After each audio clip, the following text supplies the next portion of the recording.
तू स्वस्थ है, पूर्ण विकसित है।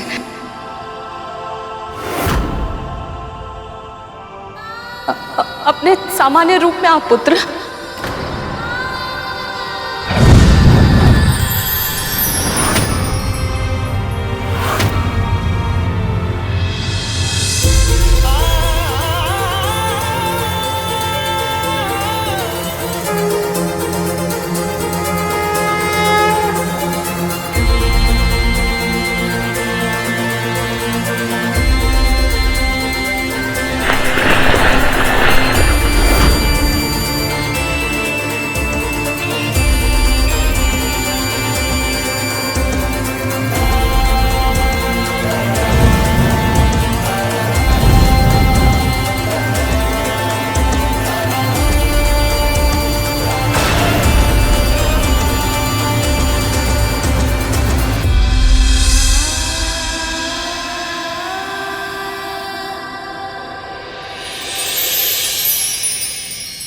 प्रणाम माँ।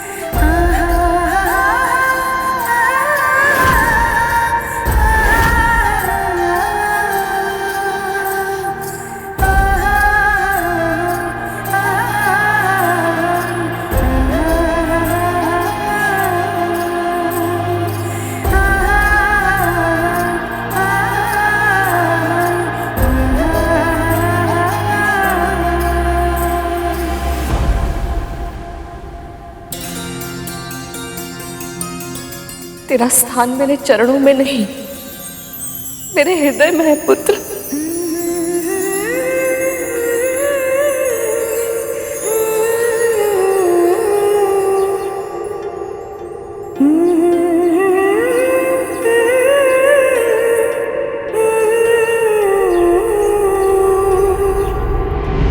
देवी कद्रू ने सहस्त्र पुत्रों की इच्छा व्यक्त की है, किंतु आप केवल एक ही पुत्र चाहती। मेरे पुत्र को एक और साथी दे दीजिए स्वामी। तथास्तु। स्वयं नीलकंठ भगवान शिव जी ने एक यज्ञ के फल स्वरूप मुझे ये माला दी थी। इसे जो धारण करेगा उसे ऐसी प्रतापी संतान प्राप्त होगी जिसके नाम और यश की कीर्ति समस्त ब्रह्मांड में फैलेगी। भगवान विष्णु के प्रताप से होने वाली आपकी संतान का वर्चस्व संपूर्ण आकाश में स्थापित होगा। महाबुद्धिमान, महाबलवान, आकाश का इंद्र कहलाएगा वो, आकाश का इंद्र कहलाएगा वो। 800 साल बाद जन्म लेने वाला आपका यह पुत्र आपको इस दास्ता से मुक्त करवाने के लिए आकाश पाताल लेकर देगा। माँ,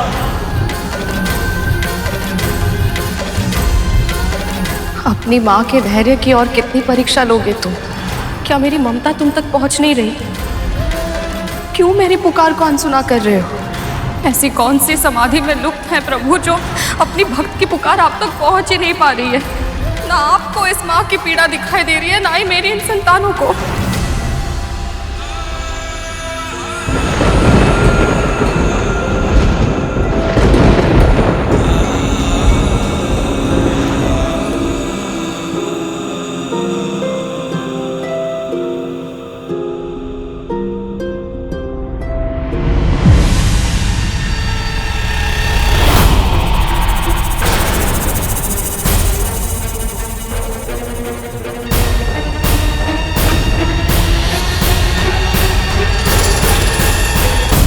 क्या हुआ माँ? और ये सब कौन है? ये नाग हैं, तेरे भाई, और ये हैं तेरी बड़ी माँ और इन नाग भाइयों की माँ कद्रू।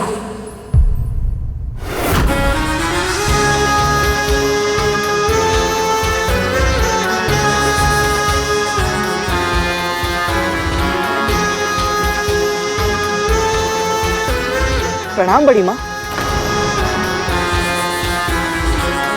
मेरी भूल के लिए मुझे क्षमा कर दीजिए। वो मैं आपको और अपने भाइयों को पहचान नहीं पाया।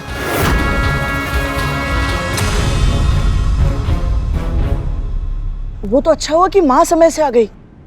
पल दो पल की देरी हो जाती तो आप में से कोई मेरा प्रथम आहार बन जाता।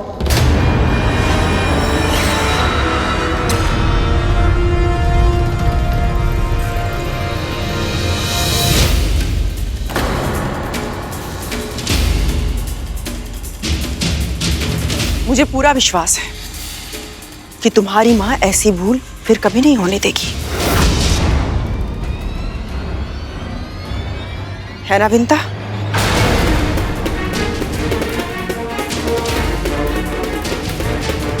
जी।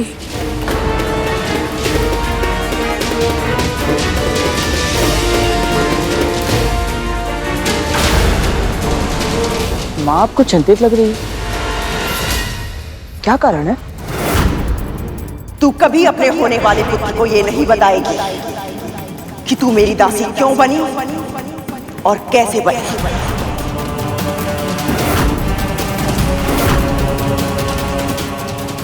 कुछ भी तो नहीं पुत्र। तू चल मेरे साथ चल, पहले नारायण का आशीर्वाद ले ले। चल आजा।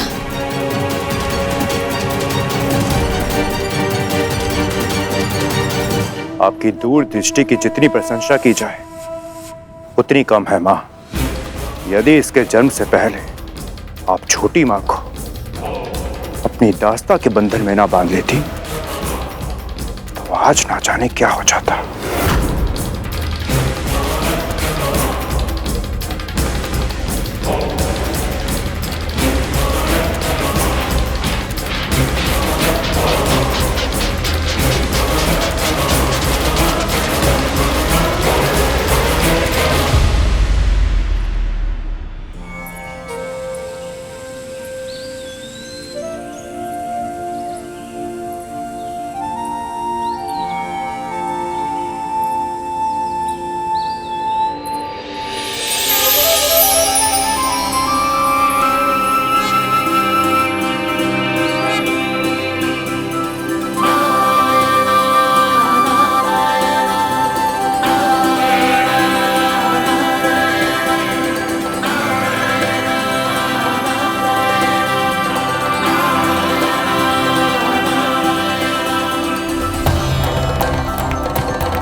हे परम प्रभु श्री विष्णु, मुझे इस पुत्र के रूप में स्वयं अपना आशीर्वाद दिया है आपने।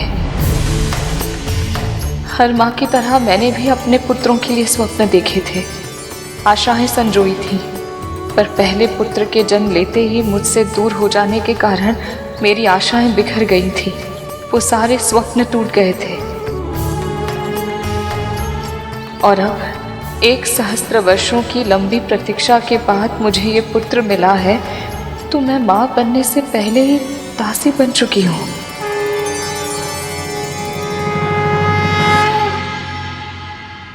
मुझे पता था प्रभु, जो मेरे भाग्य में है एक ना एक दिन मुझे भोगना ही होगा। बस ये नहीं पता था कि ऐसे इतना बड़ा आघात अपनी ही बहन के हाथों सहना पड़ेगा। पर अब अपने मन को शांत और मस्तिष्क को स्थिर रखने के लिए मुझे आपके मार्गदर्शन की आवश्यकता है प्रभु। मैं अपने दोषों से पहले पुत्र की रक्षा नहीं कर पाई, इसलिए अब मैं यही चाहती हूँ कि मेरे इस पुत्र पर मेरी तो क्या, संसार की किसी भी दोष की छाया न पड़े।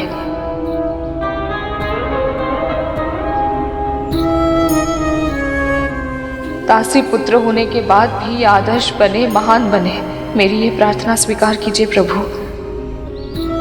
इसे अपना आशीर्वाद दीजिए।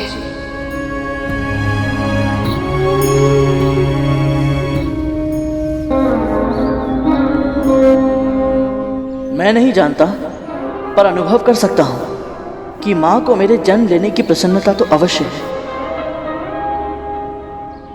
पर कहीं ना कहीं इनका मन उदास भी है। मुस्कुराहट में अजीब सी झिझक है, माथे पर चिंता की रेखाएं हैं। हे प्रभु, मुझे इतनी भक्ति, बुद्धि और शक्ति दीजिए कि मैं अपनी माँ की हर उदासी, हर चिंता, हर दुख को दूर कर सकूं।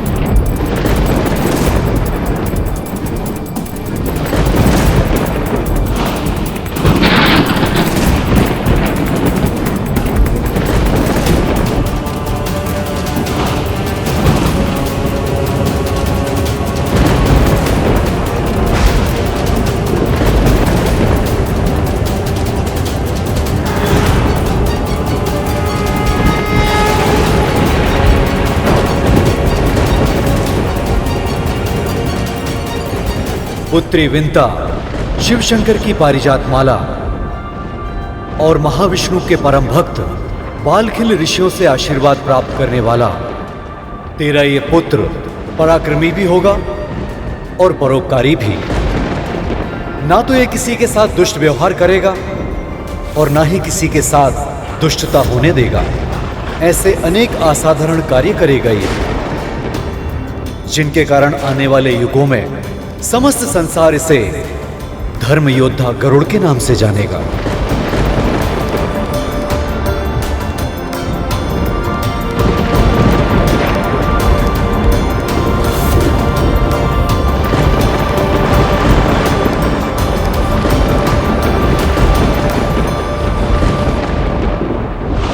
गरुड़,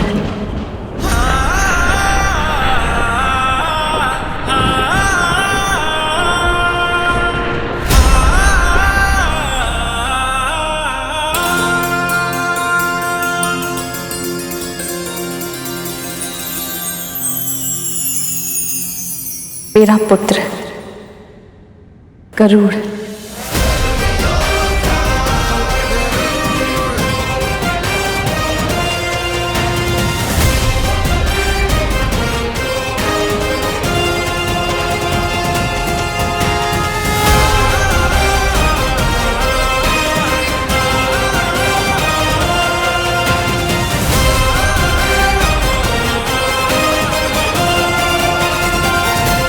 आयुष्मान भव, यशस्वी भव।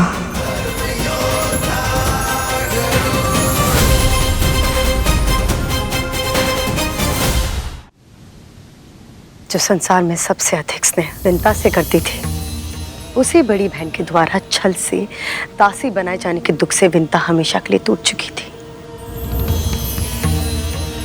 पता है गरुड़, तुम्हारी माँ बहुत विद्वान, बहुत बुद्धिमान हुआ करती थी। कोई कल्पना भी नहीं कर सकता था कि जिसके चेहरे पर आत्मविश्वास का ऐसा तेज दमकता हो, वही विंता भय की छाया में सदा सदा के लिए दासी बनकर रह जाएगी। और उनके साथ हुई घटना के कारण तो वो पहले ही टूट चुकी थी, और कद्रू के निर्मम वार ने उसके कोमल से हृदय को चकनाचूर कर दिया था। तुम्हारी सुरक्षा करना जीवन का उद्देश्य बन गया था। अपने लक्ष्य को साधने के लिए कद्रू उसके भाई का उपयोग कर रही थी। तरह तरह की शारीरिक मानसिक दबाव डाले ताकि उसका आत्मविश्वास और उसका मनोबल पूरी तरह से टूट जाए। और यही हुआ। धीरे धीरे विंता स्वयं को भूलने लगी थी। बस उसे याद था तो सिर्फ अपने वचन का मान। तुम्हारी माँ के लिए उसका वचन ही परम सत्य है और सत्य ही धर्म है। तुम्हारी माँ वायु के बिना जीवित रह सकती है, पर धर्म के बिना नहीं। इसलिए तो तुम्हारे इतने शक्तिशाली होने के बाद भी उसने अपना वचन निभाया और भविष्य में भी निभाएगी, फिर चाहे वो कद्रू उसके प्राण ही क्यों ना ले ले। सत्य कह रहे हैं आप। माँ के इन्हीं व्यवहारों के कारण मेरे मन में इतने सारे प्रश्न उत्पन्न हुए।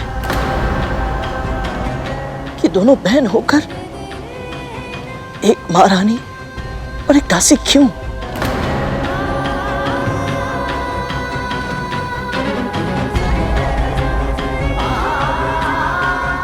मेरे प्रश्नों के उत्तर देने के लिए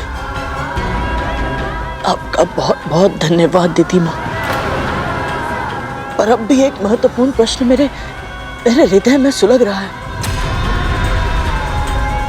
कि मैं अपनी माँ के कष्ट मिटाने के लिए क्या करूं?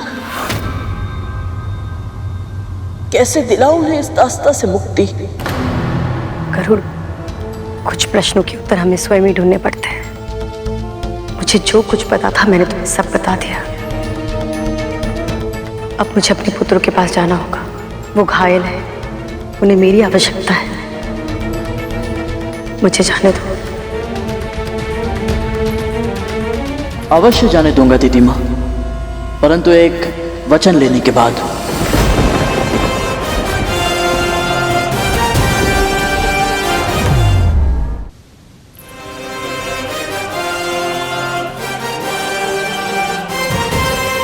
वचन दीजिए दीदी माँ कि मेरी अनुपस्थिति में आपका कोई भी पुत्र, असुर सेना का कोई भी योद्धा, कोई भी सैनिक अदिति माँ की तपस्या भंग करने का प्रयास नहीं करेगा।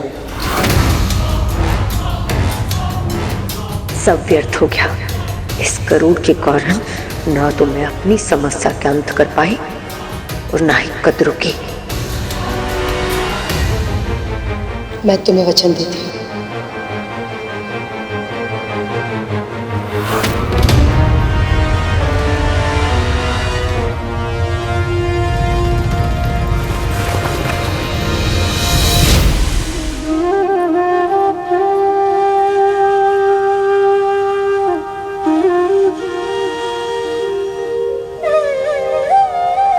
मां सही कहती है,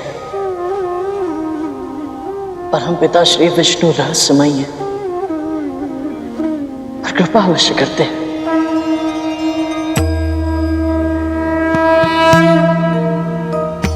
यहां आकर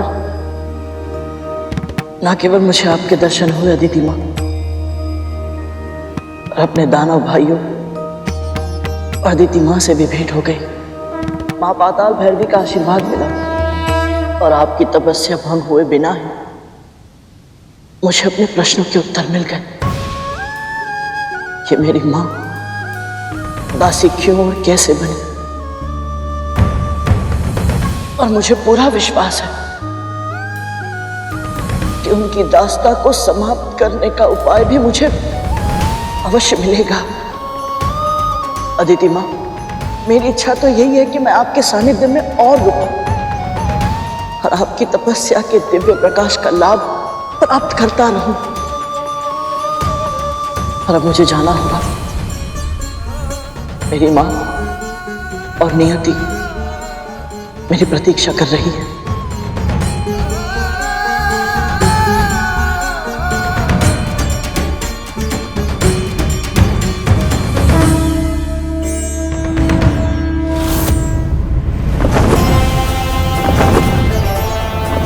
मां को बिना बताए चला आया था। मेरी चिंता में कितनी व्याकुल होंगी वो और कितनी क्रोधित भी होंगी मुझसे।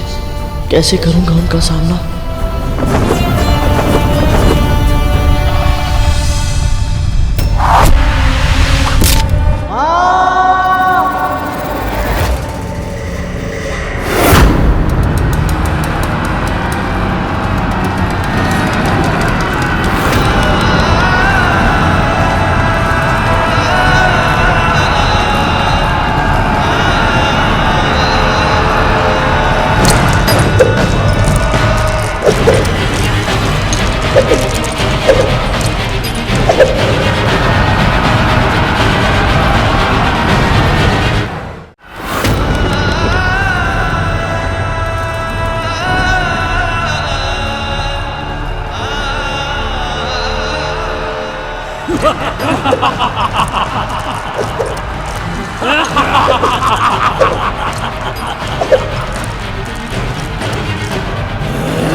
मेरा गरुड़।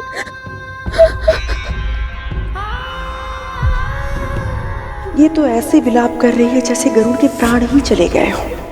वाह, ये सोच कर ही कितना अच्छा लग रहा है। सच में यदि ऐसा हो जाए तो आनंद आ जाएगा।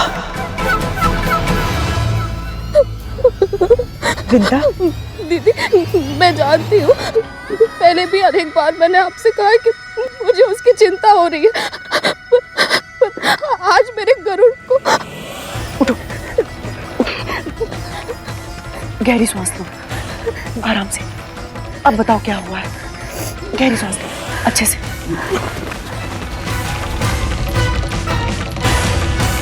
मैंने बहुत बुरा स्वप्न देखा दीदी। गरुड़ जब मेरे पास वापस लौट रहा था तो अचानक बहुत सारे असुरों ने उसे घेर लिया। क्या?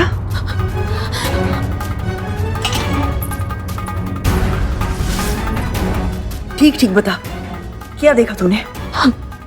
गरुड़ ऊंचे आकाश में उड़ रहा था, तभी एक तीर उसके पंख में धंस गया।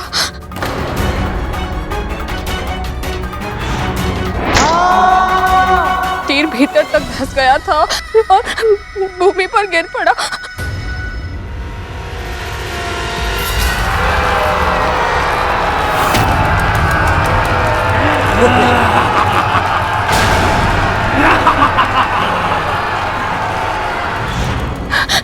उसने असुरों का सामना करने की चेष्टा की, पर वो अकेला था।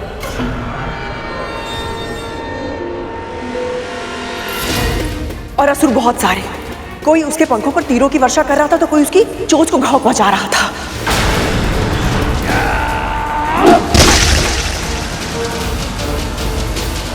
कोई उसके शक्तिशाली पंजों को तलवार से काट रहा था तो कोई उसकी आंखों को फोड़ रहा था।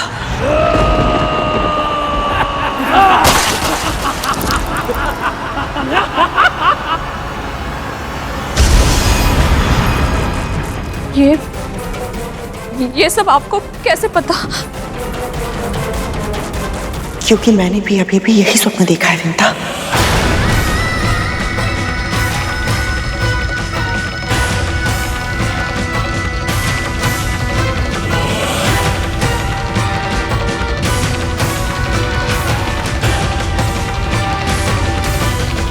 मैं जानती हूँ मेरी बात पर विश्वास करना तेरे लिए कठिन होगा, किंतु सत्य तो यही है ना विंता।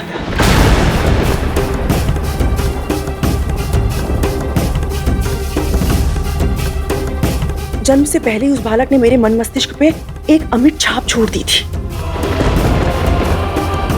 इसलिए एक अजीब सा जुड़ाव अनुभव करती हूँ मैं उसके साथ। अब तक मैं ही तुझसे कहती रही कि तू चिंता मत कर, कुछ नहीं होगा उसे, किंतु अब इस स्वप्न के बाद ये आश्वासन भी नहीं दे सकती तुझे मैं।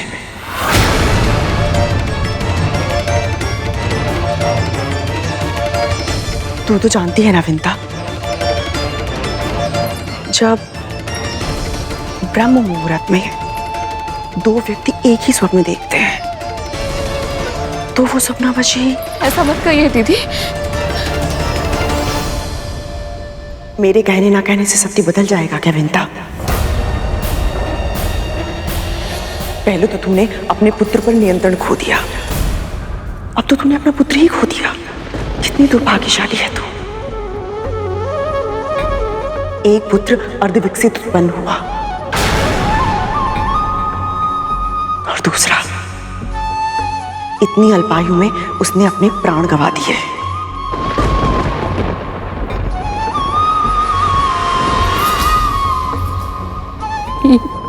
यह संभव है?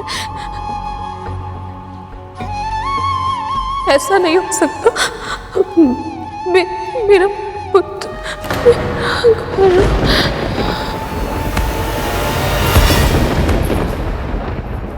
विंता और गरुड़ का मन एक दूसरे से जुड़ा हुआ है, तो अवश्य कि उसका स्वप्न नहीं सत्य है। और निश्चित ही गरुड़ पर आगमन दीदी ने करवाया होगा।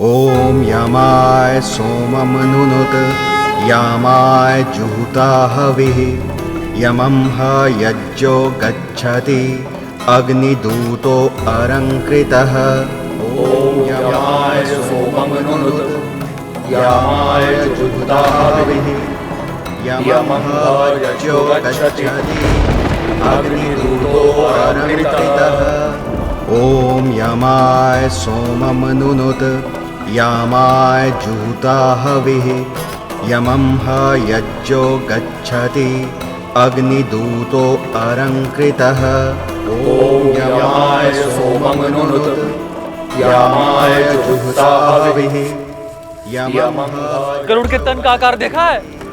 तो पूरे वन की लकड़ियां भी कम पड़ जाएंगी। हाँ भूत नंदी, उसे जलाने के लिए तो पूरे महल का घी भी कम पड़ जाएगा। माँ,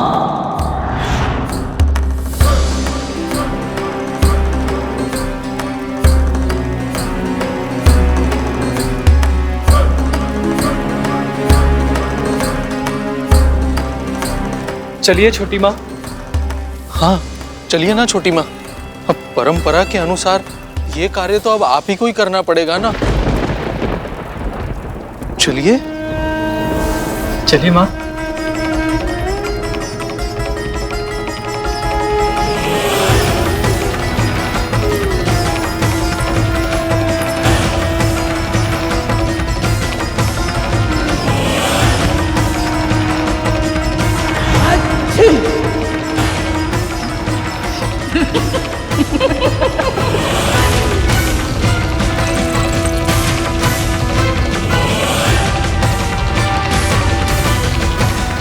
गरुड़ का श्राद्ध होगा तो उसकी ताकत कम होगी।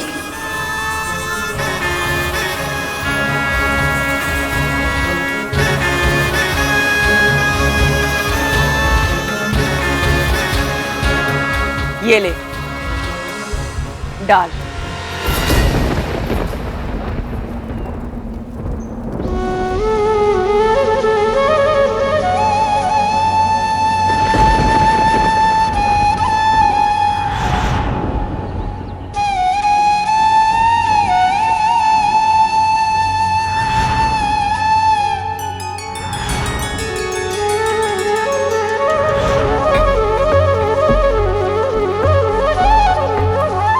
अब आप दिवंगत का नाम बताइए। जिनकी मृत्यु हुई है उनका कुल और नाम बताइए।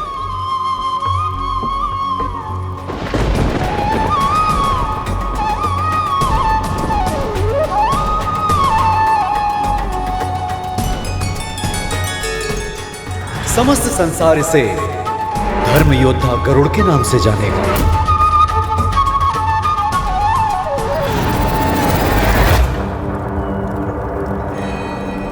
कश्यप पुत्र गरुड़।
गरुड़, मेरा गरुड़।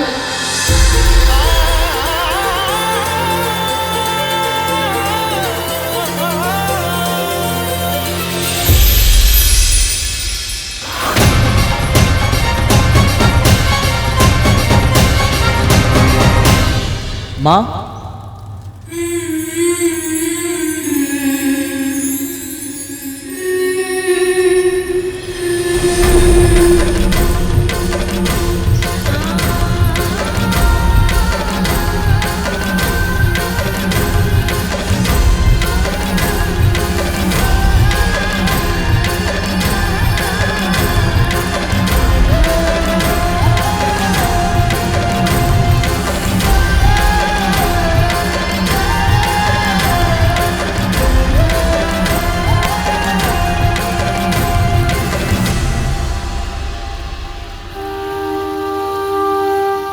मुझे कोई घाव नहीं लगे तो ठीक है। असुरों से बच कैसे गया ये? माँ ने तो कहा था कि असुरों को कोई पराजित नहीं कर पाएगा, फिर ये जीवित कैसे बच गया? तो ठीक है।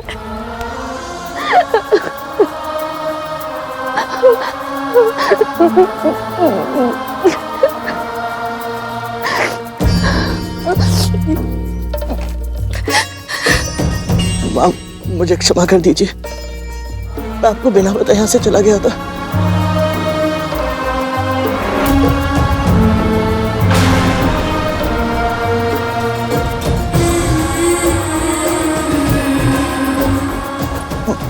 माँ, मैं जानता हूँ मैंने आपको बहुत दुख दिया है, आपका क्रोधित होना भी उचित है। माँ, मेरी बात तो सुनिए। माँ, मैं विवश था।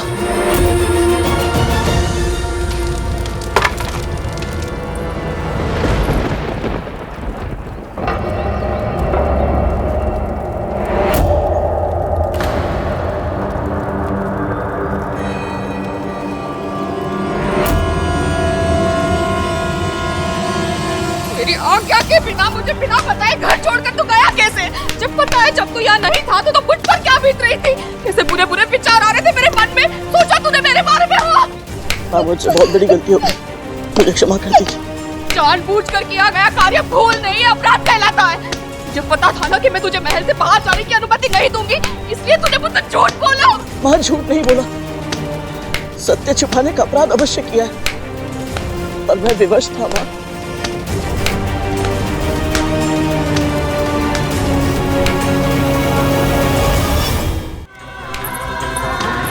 ऐसी क्या विवशता थी? पूछ इससे, कहाँ गया था ये? कद्रू ने विंता को छल से दासी बनाया था।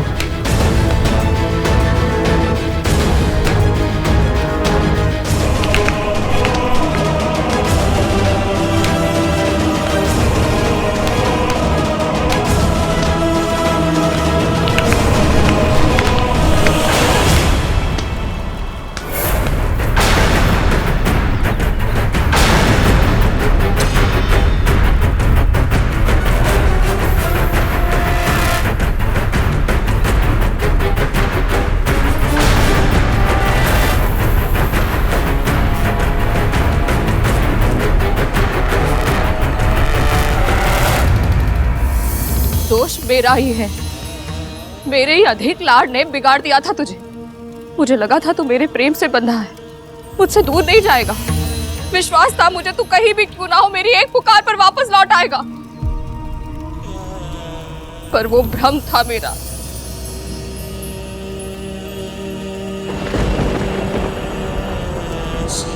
माँ,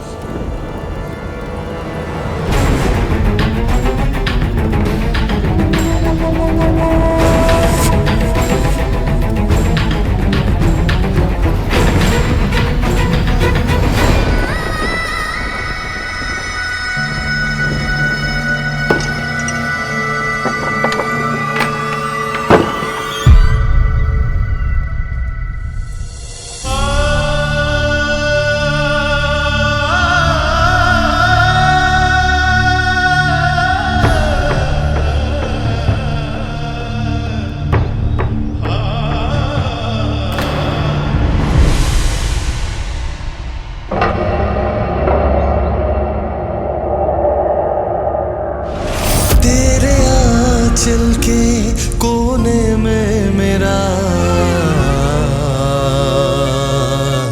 संसार है माँ।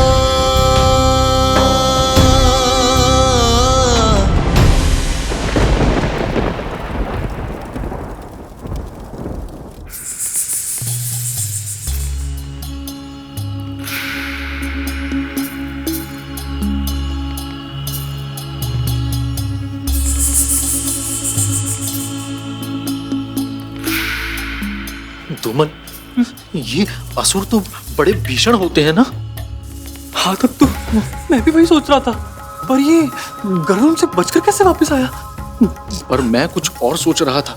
यदि गरुड़ इतना ही शक्तिशाली है कि असुरों की पूरी सेना को हरा कर लौट आया, तो अपनी मां से क्यों पिटता रहता है? दोनों अभी के अभी चुप नहीं हुए ना, तो मेरे ही हाथों पिटोगे। अपना क्रोध इन पे मत निकाल काली। मां, आपको क्या लगता है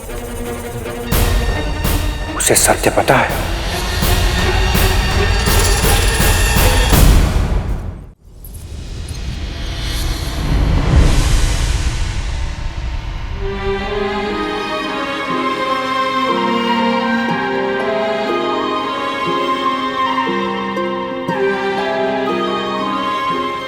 मैं जानता हूं आप मेरे लिए इतनी चिंतित क्यों होती हैं। पहला पुत्र अर्धविकसित उत्पन्न हुआ और सदैव के लिए आपसे दूर चला गया। कहीं दूसरे पुत्र को भी कुछ ना हो जाए, इस कल्पना से ही घबरा जाती हैं आप। पर अब आपको ऐसे भयभीत रहने की आवश्यकता नहीं है। झूठ के बादल छट चुके हैं, सत्य का सूर्योदय हो चुका है। मैं जान चुका हूं कि आपको दासी छल से बनाया गया था, और अब मैं इस छल का जाल तोड़ूंगा। मैं आपको दास्ता से मुक्ति अवश्य दिलाऊंगा माँ। जीवन को जीव दिया तूने माँ, संसार से परिचय कराया तूने माँ। उन ईश्वर से भी लड़ जाऊंगा जो तू मुझसे। मुझे पता है गरुड़, तू अपने प्रश्नों के उत्तर खोजने गया था। मैं ये तो नहीं जानती कि तुझे तेरे उत्तर मिले या नहीं, पर ये अवश्य जानती हूँ कि कोई भी प्रश्न और कोई भी उत्तर मेरे उस वचन को नहीं तोड़ सकता जो मैंने कद्रू दीदी को दिया था। तेरे आंचल के कोने में मेरा। विंता अपने प्राण त्याग देगी, किंतु अपना वचन कभी नहीं तोड़ेगी, ये भली भांति जानती हूं मैं। और अब इस आश्वासन के सहारे मैं हाथों पर हाथ रखकर नहीं बैठ सकती। उस गरुड़ की आंखों में मैंने अपने लिए क्रोध, घृणा और तिरस्कार देखा है। उस दिन तो मैंने उसे दंड देकर चुप करवा दिया था, किंतु अब मात्र दंड से कार्य सिद्ध नहीं होगा। कोई ना कोई जानकारी उसे अवश्य है जो नहीं होनी चाहिए थी। अब अपनी अगली चाल निर्धारित करने से पहले मेरे लिए जानना आवश्यक है कि उसे क्या पता है।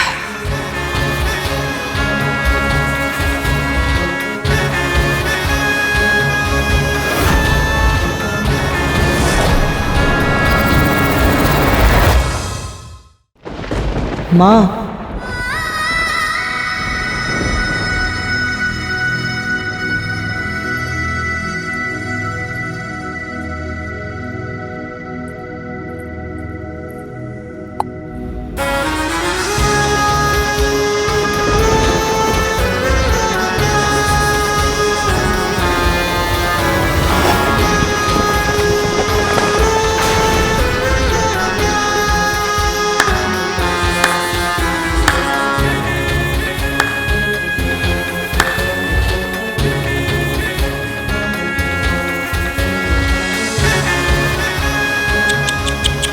क्या हुआ?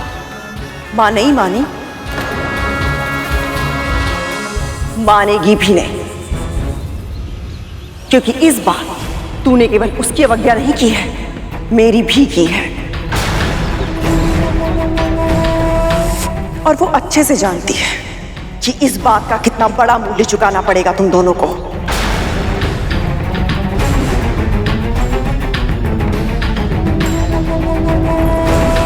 घूर क्या रहा है? पिछली बार जो तूने दुस्साहस किया था, उसका क्या परिणाम मिला था तुझे? भूल गया है?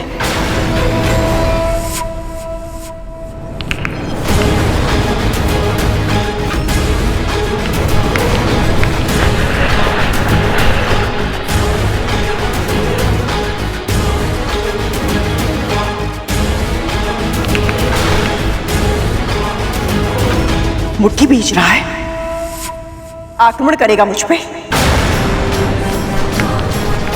क्या किया है मैं? किस बात का क्रोध है मुझ पर?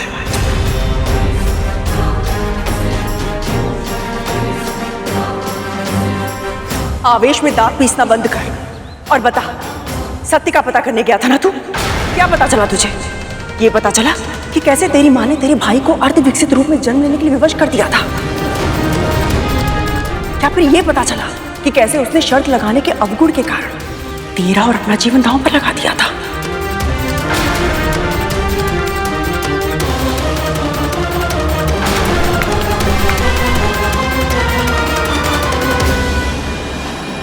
ये मुझे उकसाने का प्रयास कर रही है ताकि मैं आवेश में आकर वो कर जाऊं जो ये मुझसे करवाना चाहती है, पर मैं इनकी चाल का मोहरा नहीं बनूंगा।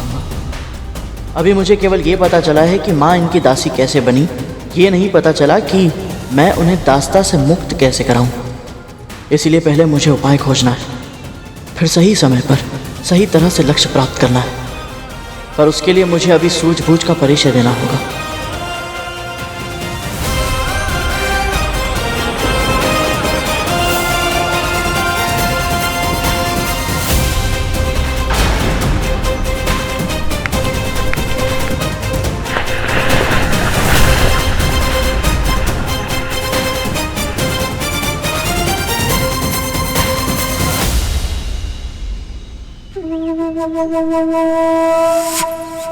इसका अर्थ है तू मुझे सत्य नहीं बताएगा।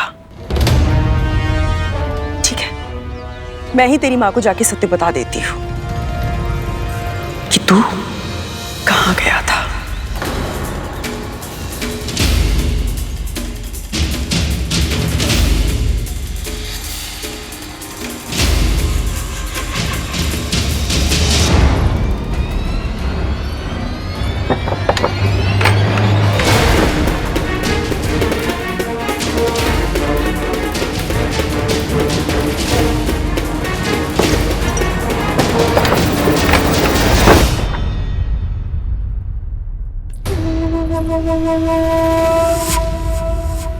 अपने प्रभु विष्णु जी को जितना प्रसन्न करना है तुझे कर ले विंता,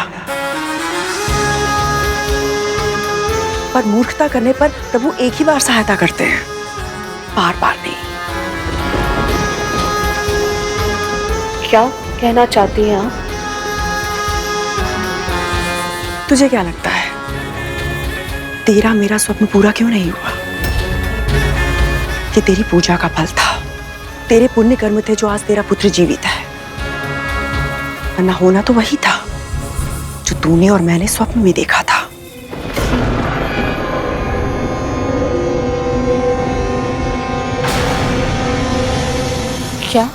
क्या लगा था तुझे? तेरा पुत्र भ्रमण पर गया था या संसार देखकर लौटा है? असुरों की सेना के साथ युद्ध करके आया है तेरा पुत्र।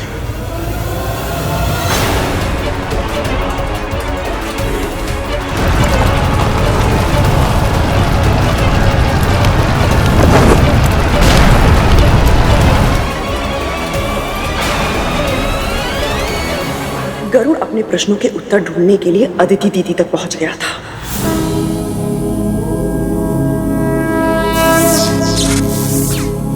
जहां उनकी तपस्या को भंग करने के लिए असुर सेना गई हुई थी।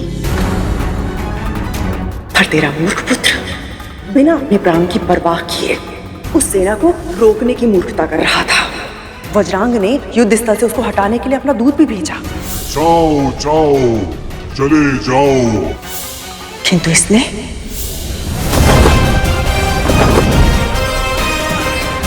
इस तप की रक्षा का लिया है मैंने संकल्प।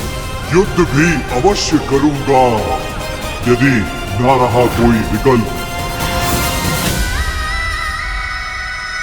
बालक समझकर वज्रांग स्वयं उसे समझाने गया था, किंतु समझने के स्थान पर उसने असुर सेना के सेनापति वज्रांग को ही चुनौती दे दी। मैं बल का प्रयोग नहीं करना चाहता। आपके पास विकट दैत्य, इतनी बड़ी सेना है, किंतु मैं भी दुर्बल नहीं। ये सब उसने तुझसे ही सीखा है ना विंता? अदिति के तप स्तर पर रक्षा रेखा खींच दी और उस रक्षा रेखा को पार करने के लिए सेना को ललकार दिया। यदि आपकी सेना का कोई एक भी योद्धा इस रेखा को पार कर लेगा, मैं स्वयं अपनी हार मानकर यहां से चला जाऊंगा। विश्वास नहीं हो रहा ना तुझे कि तेरा पुत्र सत्य में इतना मूर्ख है? वज्रांग ने उसे प्रेम से बहलाने फुसलाने का भी प्रयास किया, भोजन भेजा उसके लिए, किंतु उसने क्या किया?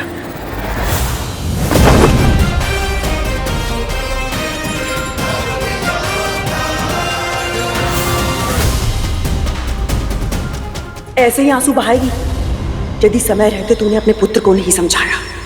इतना कुछ होने के बाद भी वो नहीं रुका, अपने प्राणों को दांव पर लगाकर एक के बाद एक असुर से युद्ध करता रहा। यहां तक कि स्वयं पाताल भैरवी भी आई थी उसे वज्रांग के मार्ग से हटाने के लिए, किंतु गरुड़ ने उनके क्रोध की परवाह नहीं की, अपना स्थान नहीं छोड़ा। अदिति दीदी के तप की रक्षा के लिए डटकर खड़ा रहा तेरा मूर्ख पुत्र। तू मारा जाएगा गरुड़। यदि यही मेरी नियति है तो फिर मैं चाहकर भी इसे बदल नहीं सकता। और जब स्वयं पाताल भैरवी ने उसके प्राण लेने का निश्चय किया तो अपनी अंतिम इच्छा पूरी करने की विनती करके शिव शंकर की पूजा करने लगा।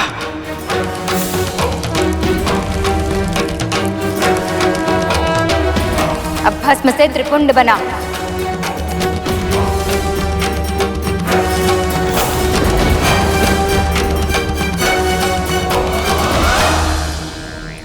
तुझे तेरे पुत्र को और भी अनुशासन में रखना होगा विंता, ताकि वो ऐसी मूर्खता कभी ना करे। वो तो मेरे कहने पर दीदी वहां गई और समय रहते उसने युद्ध को रोक दिया, वरना तेरा पुत्र आज जीवित नहीं होता। भला परोपकार करने के लिए अपने प्राण संकट में डालने की मूर्खता कौन करता है?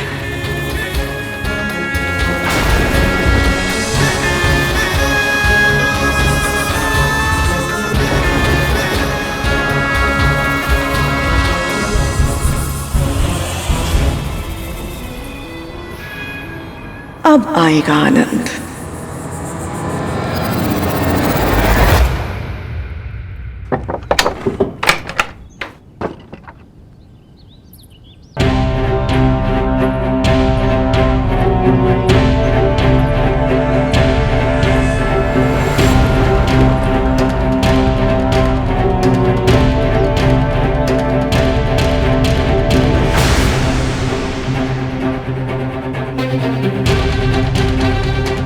माँ,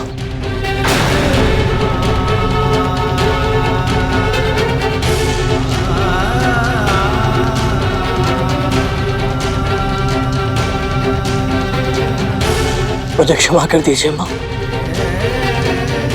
मैं इतनी बड़ी भूल फिर कभी नहीं करूंगा।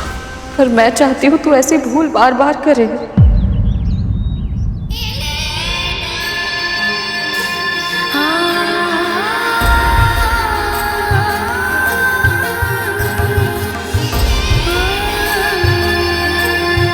मुझे गर्व है तुझ पर।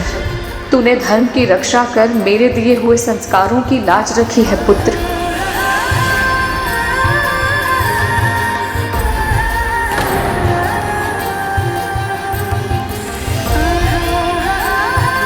मुझे तो लगा था कि मेरी बातें सुनकर विंता गरुड़ को दंड देगी, किंतु ये क्या हो रहा है?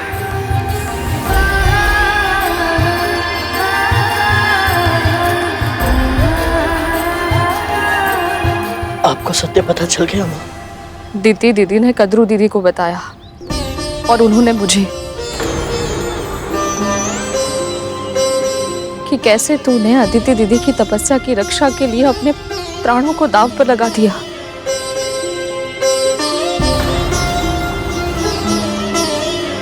मेरा पुत्र इतना बड़ा हो गया और मुझे पता ही नहीं चला।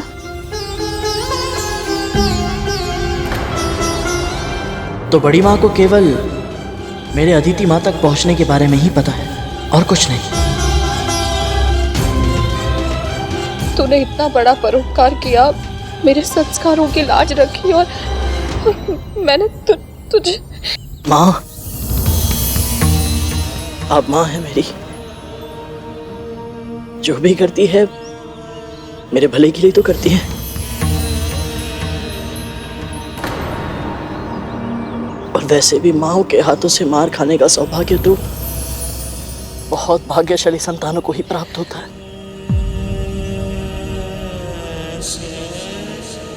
और यदि एक बार मार खा लो तो बहुत देर तक भूख भी नहीं लगती, कैसी माँ हूँ मैं। तू इतने समय बाद इतनी लंबी यात्रा करके आया है और मैंने तुझसे ये तक नहीं पूछा कि तुझे भूख लगी है कि नहीं।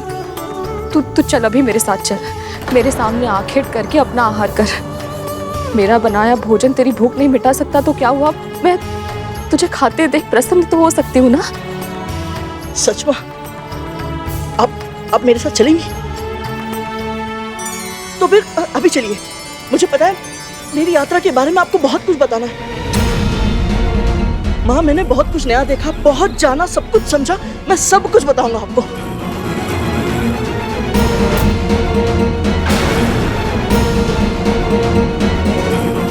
अब ये किस यात्रा की बात कर रहा है और ये विंता को क्या बताना चाहता है?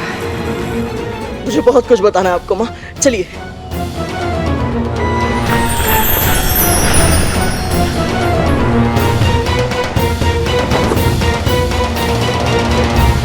अवश्य गरुड़ को मेरे सत्य के विषय में कुछ ना कुछ ज्ञात है, किंतु क्या हो सकता है दीदी को इस विषय में कुछ ज्ञात हो?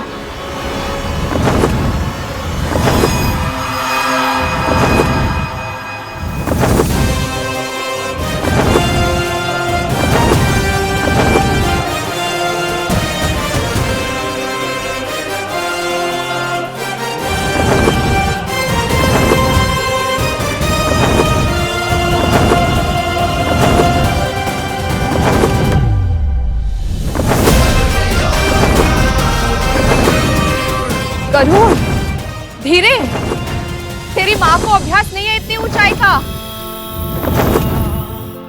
महाप्रभु विष्णु, मेरे जीवन को इस पुत्र के रूप में साक्षात आनंद से भर दिया है आपने। अपना आशीर्वाद हम दोनों पर सदैव बनाए रखिएगा।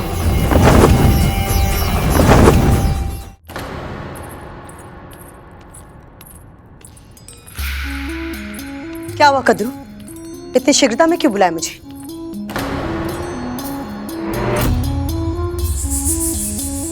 ये देना था तुम्हें।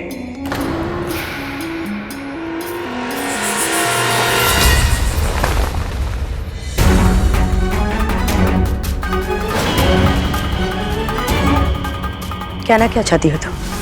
गरुड़ को कैसे पराजित किया जा सकता है, इसका भेद मैंने ही तुम्हें बताया था ना। फिर भी वो पूरी असुर सेना को हराकर सकुशल वापस लौट आया है। इसका अर्थ तो यही हुआ ना, तुम्हारे पुत्रों को, विशेष रूप से वज्रांग को बहुत हानि पहुंची होगी।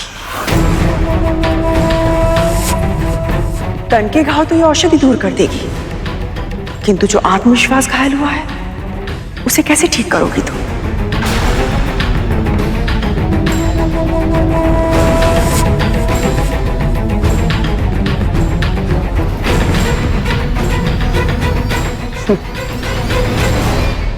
तुम्हें मेरे पुत्रों के लिए विचलित होने की आवश्यकता नहीं है कद्रू। चिंता ही करनी है तो अपनी और अपने पुत्रों की करो,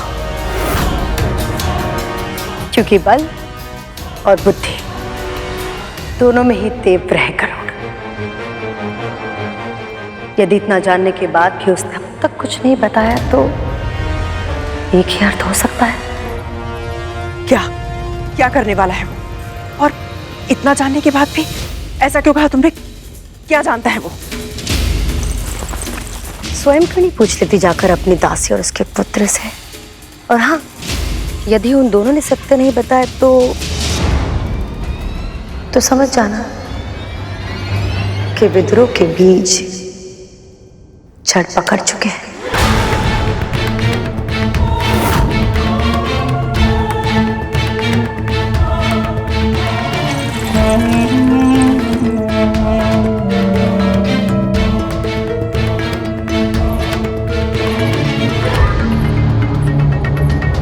तो क्या करूं?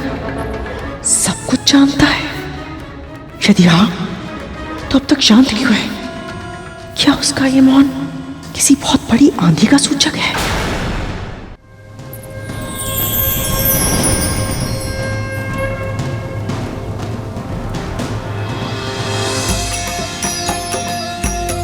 ये तो वही स्थान है जहां आपने मुझे संस्कार दिए थे।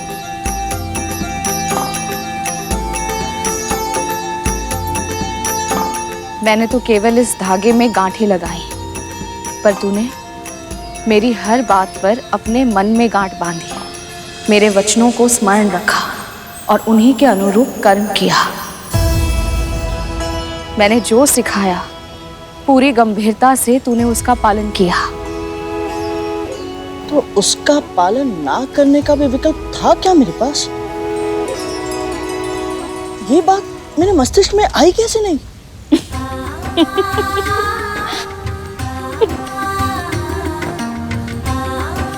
माँ, आपके मुंह से निकला हर एक वचन मेरे लिए ईश्वर की वाणी है, जिसकी उपेक्षा करना संभव ही नहीं है। मैं बस यही चाहता हूं माँ कि आप सदैव ऐसे ही मुस्कुराती रहे, सदैव प्रसन्न रहे, सुखी रहे। जब तक तू मेरे पास है, मैं हर परिस्थिति में सुखी ही रहूंगी।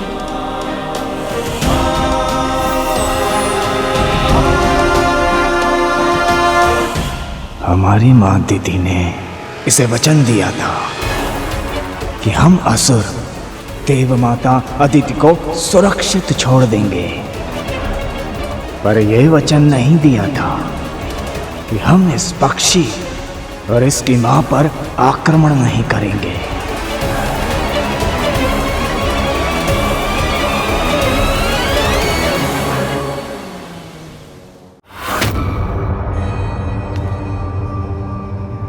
हमारी मां दीदी ने इसे वचन दिया था कि हम असुर देव माता अदिति को सुरक्षित छोड़ देंगे, पर यह वचन नहीं दिया था कि हम इस पक्षी और इसकी मां पर आक्रमण नहीं करेंगे। अब जा तू अपना आखेट कर ले, मैं यहीं बैठकर विष्णु जी का ध्यान करती हूँ। अवश्य, पर उससे पहले आप अपनी आंखें बंद कर दीजिए। आंखें बंद कर लूं? हाँ, कीजिए ना माँ।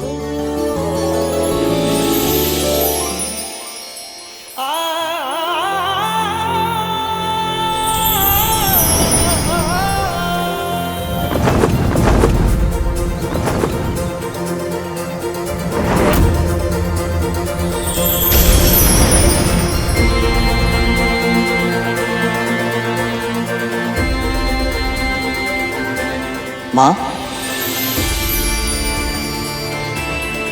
बहुत दिनों से आपकी सेवा नहीं की थी।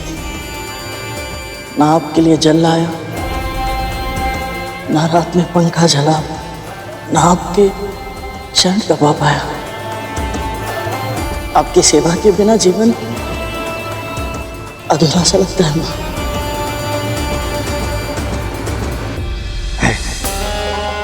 एक बार संतान बड़ी हो जाए, समर्थ हो जाए, फिर तो वो अपने माता पिता का मुख भी नहीं देखती।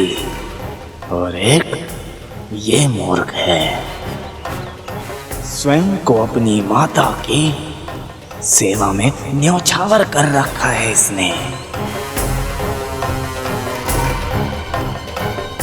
तभी तो हमारे साथ युद्ध में हर समय माँ माँ की रट लगा रखी थी इसने।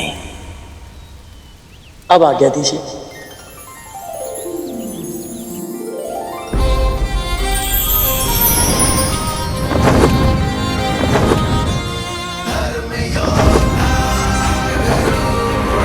अब मिला प्रतिशोध लेने का अवसर।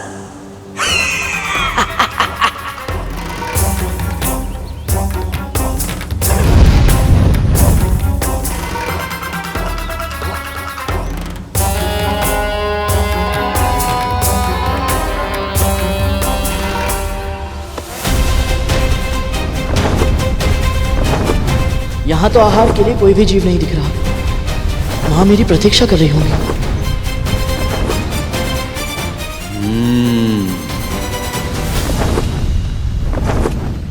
ये मेरी माया का चमत्कार है गरुड़। मैंने सभी जीवों को तुम्हारी दृष्टि से ओझल कर दिया है।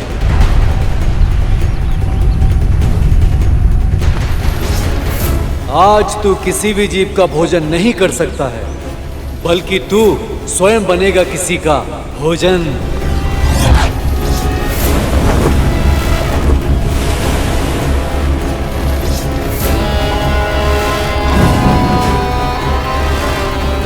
हे भोलेनाथ, हे दीनानाथ, मेरी सहायता कीजिए। हे भोलेनाथ, मेरी सहायता कीजिए, अपने भक्तों पर कृपा कीजिए। हे भोलेनाथ, अपने भक्तों की सहायता कीजिए। हे दीनानाथ, मुझ पर दया कीजिए। तुम कौन? भयभीत मत होइए, मैं आपकी सहायता करने के लिए आया हूँ। तुम कौन हो बालक? तुम मेरी क्यों सहायता करना चाहते हो? बस आप यही समझ लीजिए कि मैं भी आप ही की तरह एक भक्त हूँ। और रहा प्रश्न आपकी सहायता करने का, तो मेरी माँ कहती है जब भी परोपकार करने का अवसर मिले तो हिचकिचाना मत। भोलेनाथ, तुम्हें आशीर्वाद दे बालक। बस मेरा एक काम कर दो, इस मटके में जल भरकर मेरी कुटिया तक छोड़ दो। बस इतनी सी बात? मैं अभी गया और अभी आया। लाइए।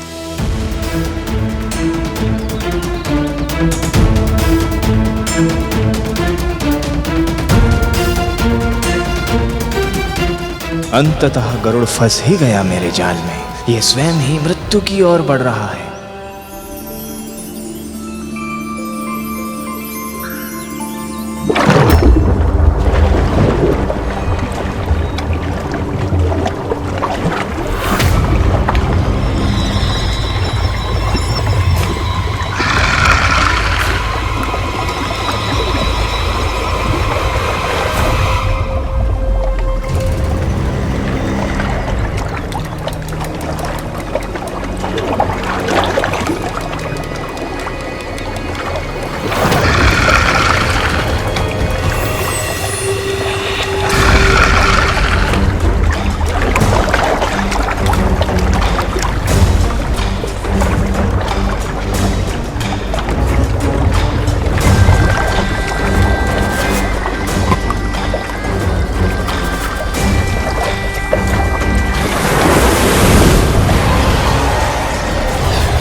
भगवते वासुदेवाय।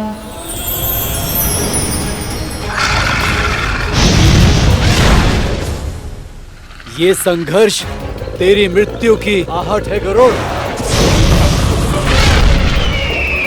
ओम नमो भगवते वासुदेव। गरुड़, अब तक तो उसे लौट आना चाहिए था। वो ठीक तो है?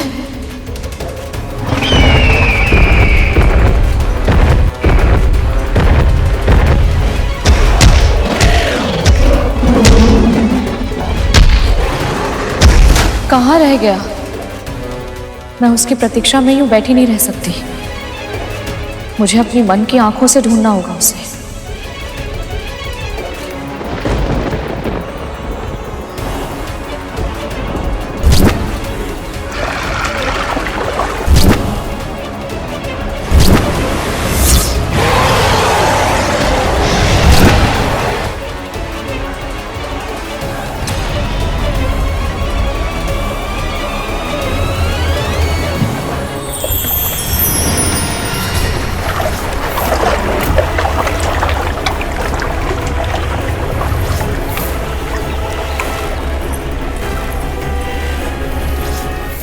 गरुड़,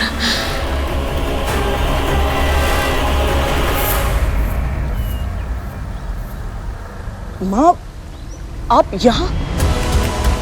गरुड़, तू ठीक है ना? तुझे कुछ हुआ तो नहीं है? माँ, मैं ठीक हूँ। मैं बस अभी आया। गरुड़, तू उसका पीछा क्यों कर रहा है? तू भूमि और आकाश का वासी है, जबकि वो मकर जलचर है। जल में उसकी शक्ति और अधिक बढ़ जाती है। माँ, आप सत्य कह रही है, पर आप ही ने मुझे सिखाया था कि जब भी भूख लगे तो प्रयास करना किसी दुष्ट प्राणी को ही मारा जाए, ताकि अन्य सभी निर्दोष प्राणी की रक्षा हो सके और प्रकृति का संतुलन भी बना रहे। माँ, यदि आज इस मकर को मैंने छोड़ दिया तो भविष्य में इसके जैसे अनेक दुष्ट यहाँ आकर उत्पात मचाएंगे और सामान्य जन का जल पीना भी असंभव हो जाएगा। मां, मुझे जाने दीजिए।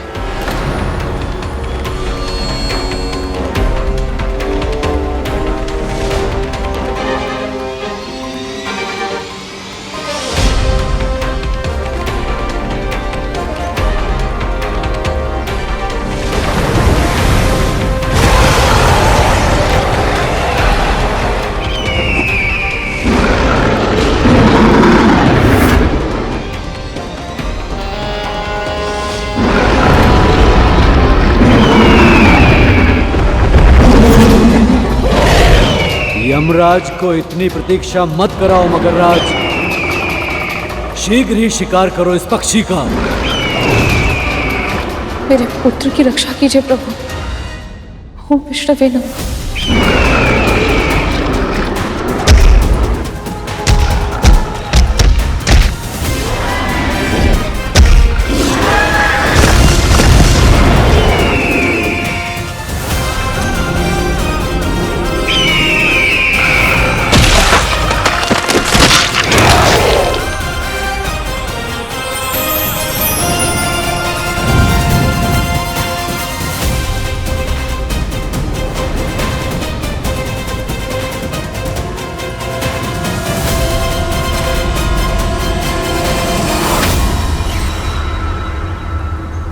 राहु,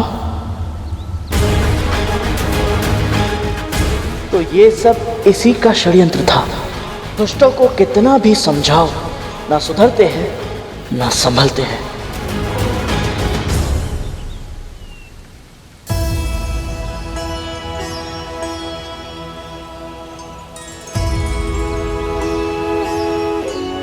अब शांत हुई तेरी भूख? बुराई का नाश करके केवल भूख ही नहीं, मन भी शांत हो गया माँ। चल अब घर चलते हैं, कद्रू दीदी प्रतीक्षा कर रही होंगी।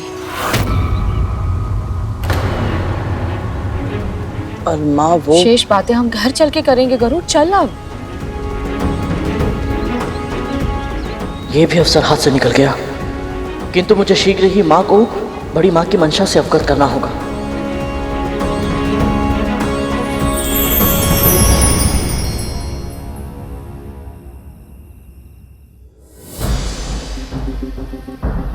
कहाँ रह गए ये दोनों?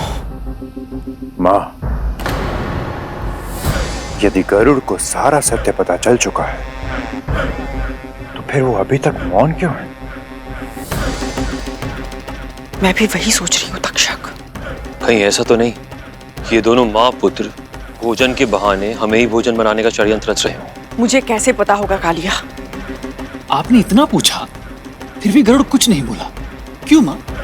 हाँ माँ, अगर हमें पता ही नहीं चलेगा कि उसे क्या पता है वो कितना, तो हम नियंत्रण में कैसे रख पाएंगे? प्रश्न प्रश्न प्रश्न, तुम लोगों को केवल प्रश्न पूछने के लिए जन्म दिया है ना मैंने। एक वो गरुड़ है जो अपनी माँ के लिए आकाश पाताल एक कर रहा है, और तुम लोग उल्टे सीधे प्रश्न करके मेरी चिंता बढ़ा रहे हो। जब कुछ करते तब भी डांट पड़ती है और जब कुछ नहीं करते तब भी डांट पड़ती है।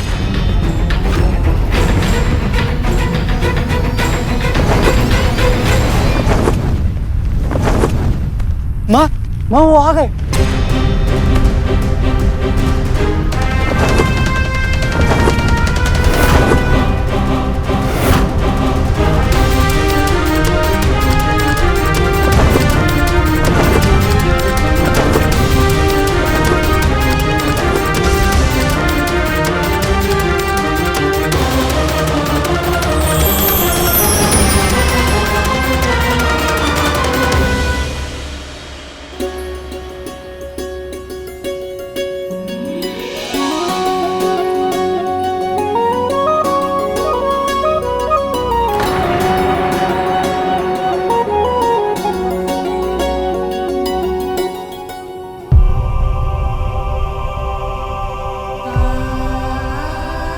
ये घाव कैसे लगे तुझे?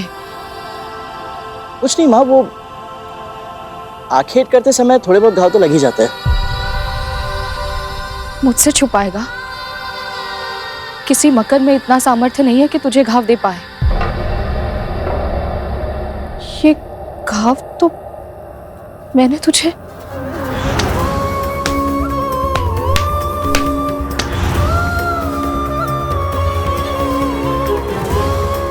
माँ, कुछ नहीं हुआ है मुझे। कैसे नहीं हुआ?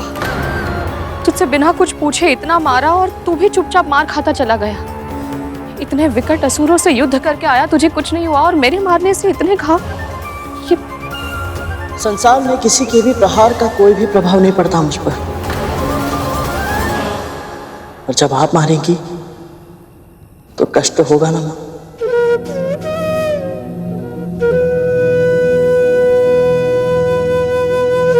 तू चल भीतर चल, मैं औषधि का लेप लगा देती हूँ। आजा चल। यदि विंता को पता होता कि उसका पुत्र केवल असुरों से युद्ध करने नहीं बल्कि उसके अतीत का सत्य जानने गया है, तो उसका व्यवहार इतना सामान्य नहीं होता। इसका अर्थ है गरुड़ ने अपनी यात्रा के विषय में अपनी मां को कुछ नहीं बताया।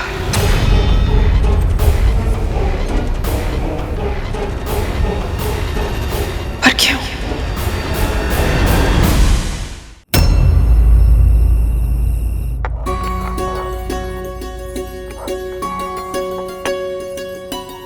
माँ, मुझे दीजिए, मैं पीसता हूँ औषधि। लाइए। नहीं,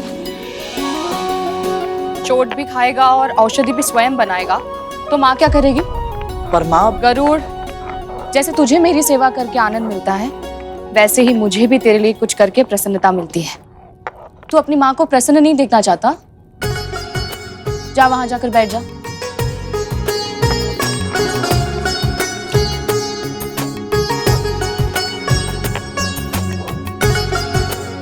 सोचा था भोजन करते समय माँ को अपनी यात्रा के विषय में सब बता दूंगा, पर अवसर ही नहीं मिला।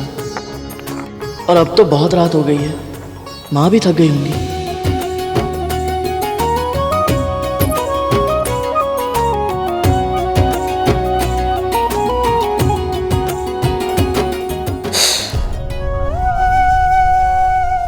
औषधि लगा रही हूँ तो जलन हो रही है, जब मार रही थी तब तो आ तक नहीं की। उस समय तो मेरा पूरा ध्यान आपके दुख पर था ना माँ। तो अब भी अपना ध्यान कहीं और केंद्रित कर ले। चल बता, तुझे कैसे पता चला कि अदिति माँ कहाँ तपस्या कर रही हैं और उन्हें तेरी सहायता की आवश्यकता है? वो तो मुझे प्रभु श्री विष्णु के संकेत से पता चला था। प्रभु श्री विष्णु के संकेत से?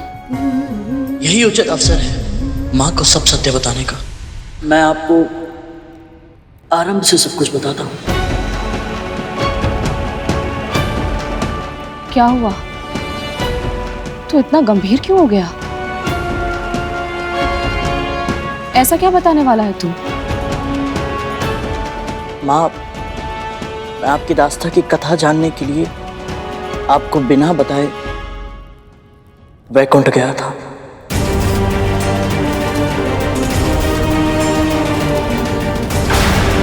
वैकुंठ? पर वहां कोई भी प्राणी इस देह के साथ नहीं जा सकता। यदि माँ का आशीर्वाद साथ हो तो असंभव भी संभव है। माँ, स्मरण है आपने मुझे 7 और 2 लोगों के बारे में बताया था। मैं एक एक करके सबके पार गया।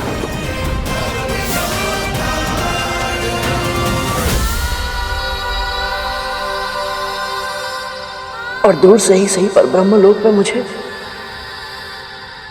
पिताजी के दर्शन हुए माँ। सत्य? हाँ माँ, पिताजी के मुख पर जो तेज था ऐसा मैंने कहीं नहीं देखा। वो तेज, उसकी आभा सबसे अलग है पुत्र। ऋषियों में सर्वप्रथम है। ब्रह्मा, विष्णु, महेश सब उनका सम्मान करते हैं। उनकी अर्धांगिनी होना मेरे लिए गर्व की बात है। और तू भी बहुत भाग्यशाली है पुत्र। कि तू उनका पुत्र है। सत्य कहा माँ आपने।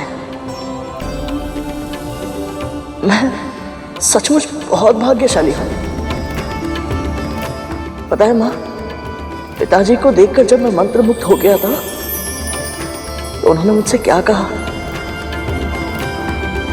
पुत्र गरुड़, एक बार किसी कार्य को करने का निश्चय कर लो तो फिर मन को भटकने नहीं देना चाहिए। जाओ और अपने लक्ष्य को पूरा करो।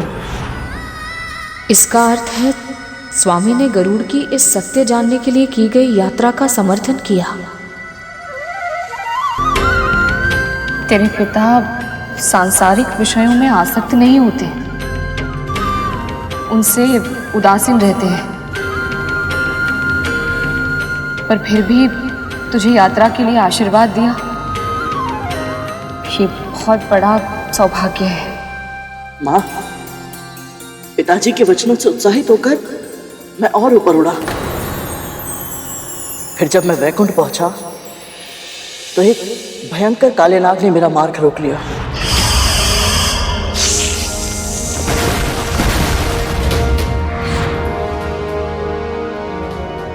अनंत, मेरा पुत्र शेषनाग। माँ, मैं तो शेष भैया को जानता था, पर वो मुझे नहीं जानते थे। उन्हें ऐसा लगा कि कोई असुर प्रभु विष्णु की तपस्या को भंग करने के लिए आया है, इसीलिए उन्होंने मुझ पर आक्रमण किया।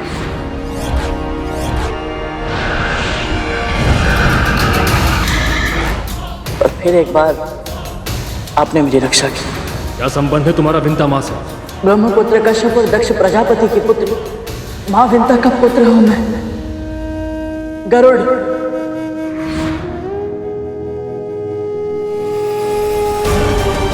शेषनाग ने मेरा पुत्र होते हुए भी इस विंता का साथ दिया।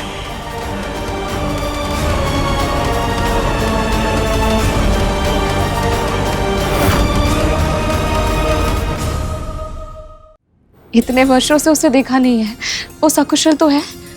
हाँ माँ, शेष भैया बिल्कुल ठीक है।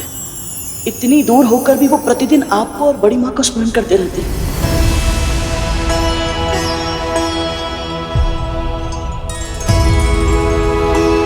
अब पता है माँ, प्रतिदिन वो प्रभु विष्णु से भी पहले बड़ी माँ का नाम लेकर अपना दिन आरंभ करते हैं। कद्रू दीदी ये सुनकर बहुत प्रसन्न होंगी। वो बताती नहीं है, पर मैं उनके हृदय को जानती हूँ। अनंत और वासुकी के दूर चले जाने के कारण वो बहुत दुखी हो गई थी। जहां जाना चाहते हो जाओ, जहां जाओ सुखी रहना।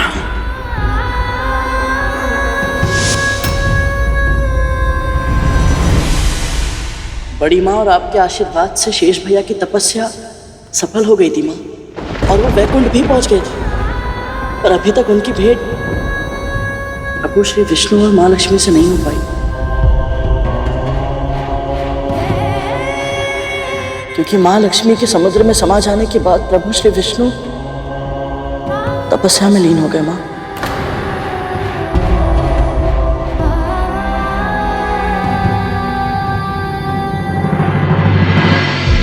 क्या प्रभु विष्णु के दर्शन मिले तुझे?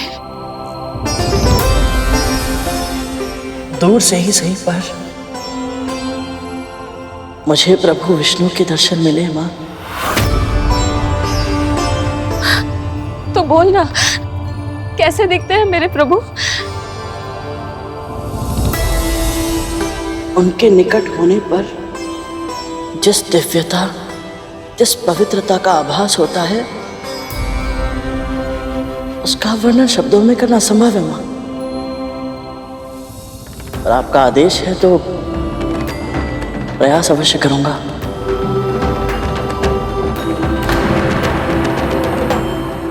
प्रभु तपस्या में लीन है माँ।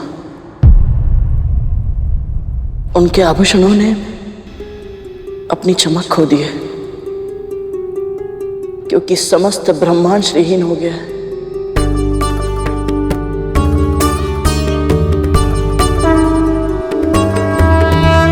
ऐसी स्थिति में भी उनके व्यक्तित्व से ऐसी आभा प्रकट होती है माँ, जिसमें सहस्त्र सूर्यों से भी अधिक प्रकाश है, पर ना तपन है, ना जलन, बस शीतलता है, सौम्यता की अद्भुत शीतलता।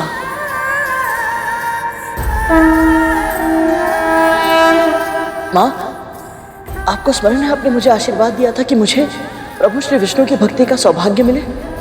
जब मैंने उन्हें देखा तब मुझे समझ आया कि आपके उस आशीर्वाद के पीछे मेरे सुख की कामना छिपी थी। ये सुनकर मुझे बहुत अधिक प्रसन्नता हो रही है गरुड़। अल्पायु में ही तुझे प्रभु श्री विष्णु के साक्षात दर्शन हो गए। ये मेरे लिए गर्व की बात है। ऐसा लग रहा है जैसे मेरी वर्षों की तपस्या का फल मिल गया हो मुझे। बस अब तुझे किसी की बुरी दृष्टि ना लगे।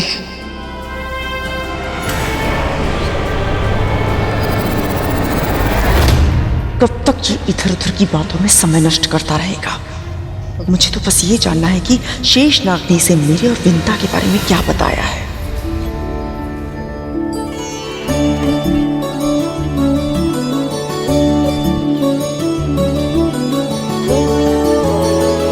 गरुड़, अनंत ने क्या कहा तुझसे?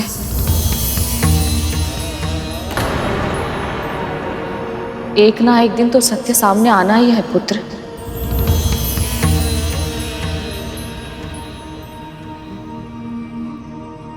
शेष भैया ने मुझे सब कुछ बताया माँ, आरंभ से, कि कैसे आप और बड़ी माँ के मध्य स्नेह था। आप पर प्राण न्यौछावर करती थी वो। अस्वस्थ होने पर रात रात भर जागकर आपकी सेवा करती थी।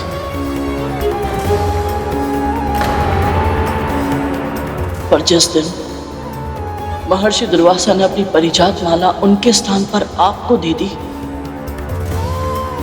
उस दिन के बाद सब कुछ बदल गया। इसे जो धारण करेगा उसे ऐसी प्रतापी संतान प्राप्त होगी जिसके नाम और यश की कीर्ति समस्त ब्रह्मांड में फैलेगी। बड़ी माँ के मन में आपके प्रति ईर्ष्या ने जन्म ले लिया।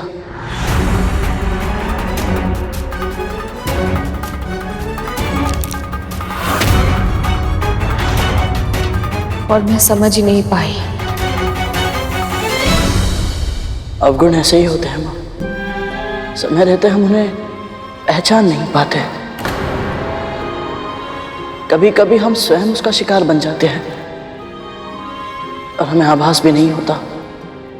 जैसे कि मेरे और अरुण भैया के जन्म से पहले नागों के जन्म के कारण आप भी ईर्ष्या का शिकार बन गई थी।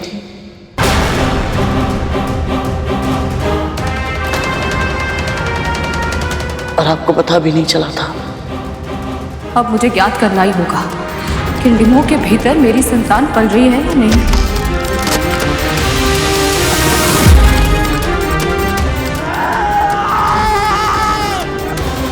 मैंने अरुण के डिम के साथ जो पाप किया था, इसे उसके बारे में पता है।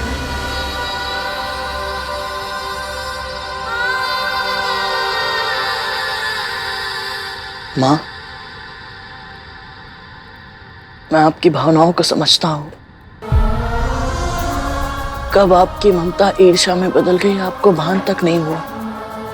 और इसमें केवल आपका दोष नहीं था माँ, अति सौभाग्यशाली पुत्रों की माँ होने का वरदान मिला था आपको, और इससे बड़ी माँ असुरक्षित अनुभव कर रही थी।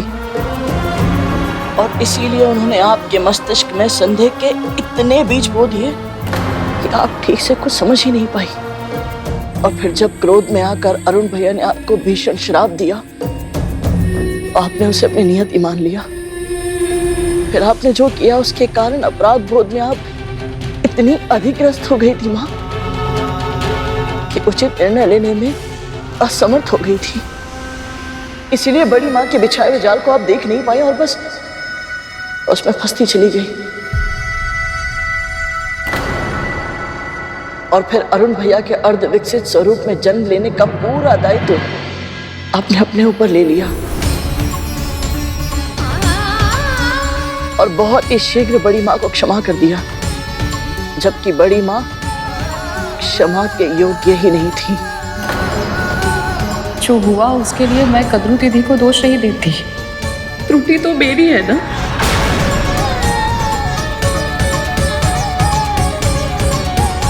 ये सब अनंत ने कहा तुझसे? नहीं माँ, शेष भैया को तो अरुण भैया के जन्म के बाद की घटनाओं के बारे में कुछ पता ही नहीं है। मुझे भी एक पल के लिए ऐसा लगा कि आपकी दासी बनने के कारणों को जानने का जो मेरा प्रयास है ये बस अब असफल रह जाएगा। पर प्रभु श्री विष्णु ने मुझे संकेत दिया कि मैं अदिति माँ के पास जाऊं।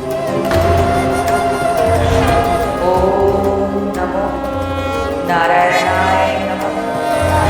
ओम नमः नारायणाय नमः। उनकी तपस्या के समय जो हुआ वो तो आपको बड़ी माँ कह चुकी है, किंतु आपको ये नहीं पता माँ कि उस युद्ध में अंत में वज्रांग मेरे सामने असहाय हो गया था। ऐसा क्या हुआ था जो वज्रांग गरुड़ के सामने असहाय हो गया था? रुक जाओ पुत्र, रुक जाओ। जब उसे छुड़ाने के लिए दीति माँ वहां पहुंची तो मैंने हट कर दी। मैंने वो सब कुछ जान लिया दीति माँ से जो शेषनाग भैया नहीं जानते थे।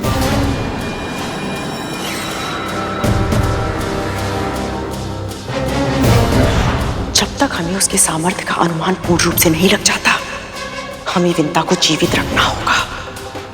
केवल विंता ही है जो अपनी संतान को नियंत्रित करेगी।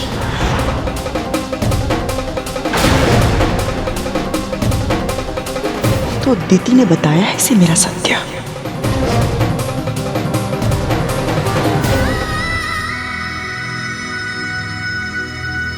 माँ, आप नहीं जानती कि बड़ी माँ ने आपके साथ विश्वासघात किया था। आपके शर्त लगाने के अवगुण का लाभ उठाकर उन्होंने छल किया आपके साथ। माँ, उस घोड़े उच्छा शवा की पूंछ काली नहीं श्वेत थी।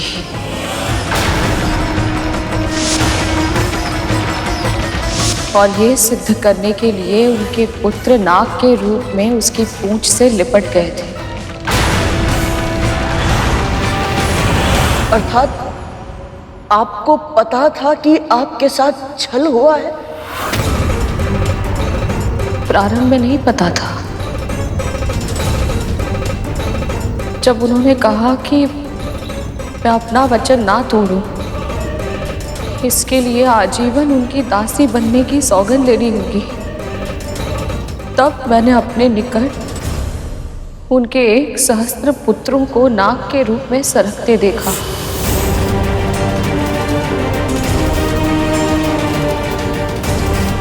तभी मैं समझ गई थी कि कद्रू दीदी वो शर्त कैसे जीती थी।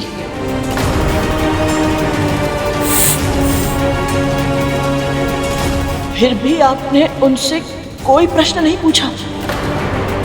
वो शर्त आप जीती थी माँ, फिर भी आपने उनकी दासी बनना स्वीकार क्यों किया? ये तो मैं भी जानना चाहती हूँ विंता, कि मेरे छल के बारे में जानकर भी तू मेरी दासी क्यों बनी? वो शर्त आप जीती थी माँ, फिर भी आपने उनकी दासी बनना स्वीकार क्यों किया? क्योंकि ये मेरा पश्चाताप था।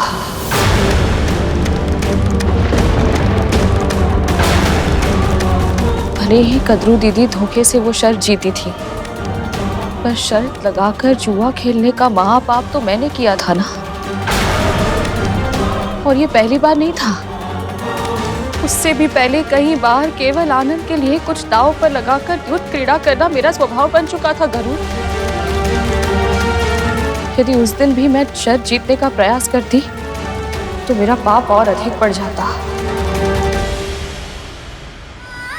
मैं नहीं चाहती थी कि मेरे दूसरे पुत्र के जन्म के समय मुझ में कोई कमी हो। अर्थात इसलिए विंता जानबूझकर शर्त हारी थी? यदि माँ में ही अवगुण होंगे तो पुत्र से धर्म के अनुसार कर्म की अपेक्षा कैसे की जा सकती है?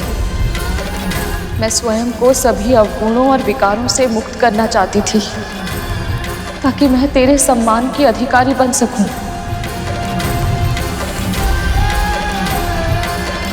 इसीलिए मैंने कद्रू दीदी को वचन दिया था, ईश्वर को साक्षी मानकर।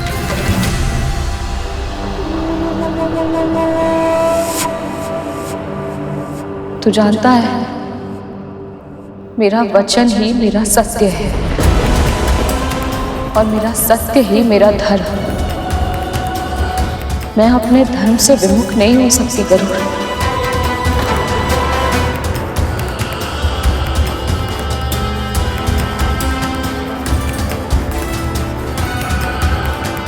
और माँ, पश्चाताप के लिए पूरा जीवन एक दासी के रूप में क्यों? इस विषय में मुझे कोई बात नहीं करनी। तू जानना चाहता था ना तेरी माँ दासी कैसे बनी, तो वो तू जान चुका है। अब ये भी मान ले, तेरी माँ अपने प्राण त्याग देगी पर अपना धर्म कभी नहीं त्यागेगी और ना ही अपना वचन तोड़ेगी।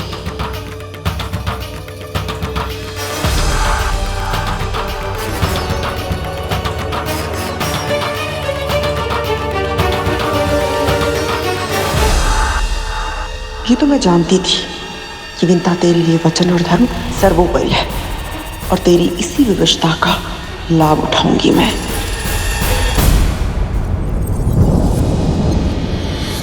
अब तू जाकर सो जा, मुझे भी विश्राम करने दे।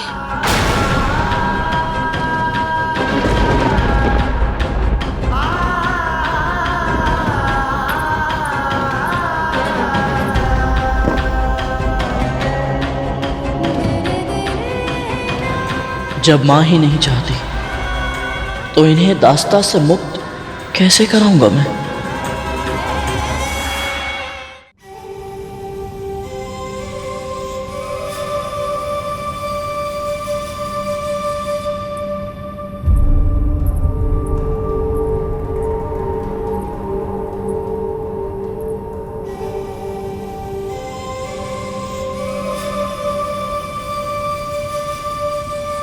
चिंता मत कीजिए दीदी,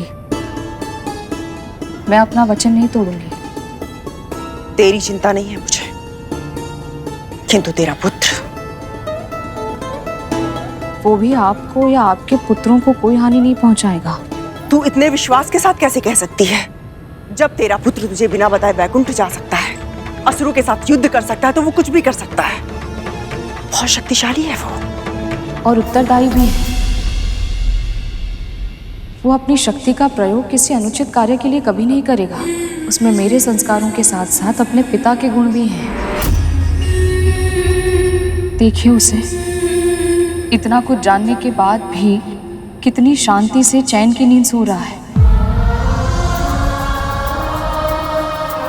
दीदी, हम दोनों उन महर्षि कश्यप की पत्नियां हैं जो जल में रहकर भी कमल की तरह निरासक्त हैं। जैसे कमल जल के भीतर रहकर भी जल की एक बूंद से भी अछूता रहता है, वैसे ही हमारे स्वामी भी सांसारिक विषयों से विमुख रहते हैं।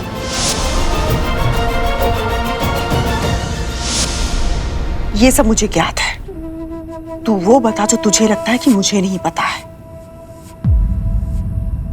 मैं केवल इतना कहना चाहती हूँ कि आपको हमारे स्वामी से प्रेरणा लेनी चाहिए। यदि आप हर समय अपने पुत्रों की सुरक्षा की चिंता में डूबी रहेंगी तो आपको शांति कैसे मिलेगी? आपको स्मरण है, दीदी जब संतान प्राप्ति की इच्छा से स्वामी के पास गई थी तो क्या हुआ था? क्या हुआ था? सूर्यास्त की बेला थी और स्वामी तपस्या में लीन थे।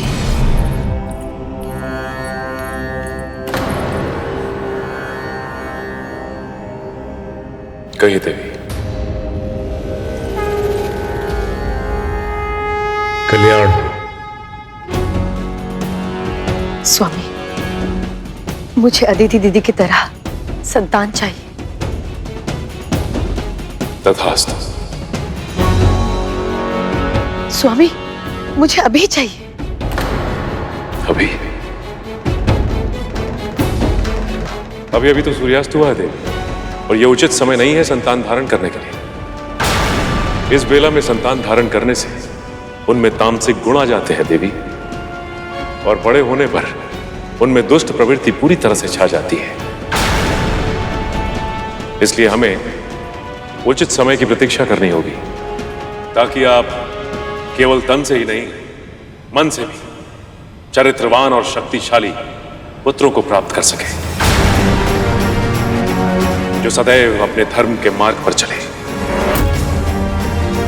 नहीं स्वामी, नहीं, मैं प्रतीक्षा नहीं कर सकती।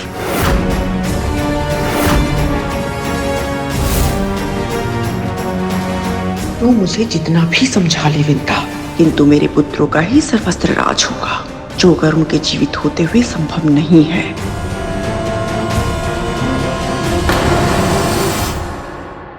अभी अभी तो सूर्यास्त हुआ है देवी, और यह उचित समय नहीं है संतान धारण करने के लिए।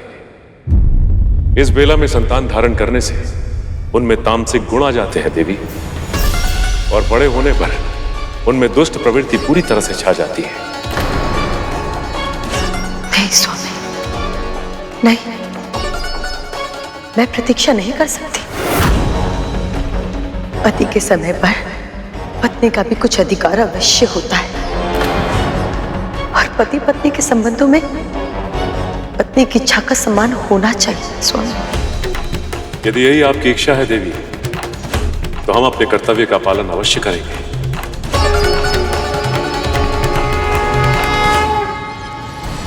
जैसा उन्होंने कहा था बिल्कुल वैसा ही हुआ।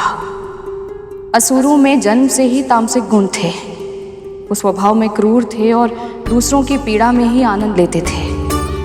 उन्हें अनुशासन में रखना दिति दीदी के लिए भी कठिन था। पिता होने के नाते स्वामी ने देवों और दानवों को समान रूप से धर्मशास्त्रों का अध्ययन कराया।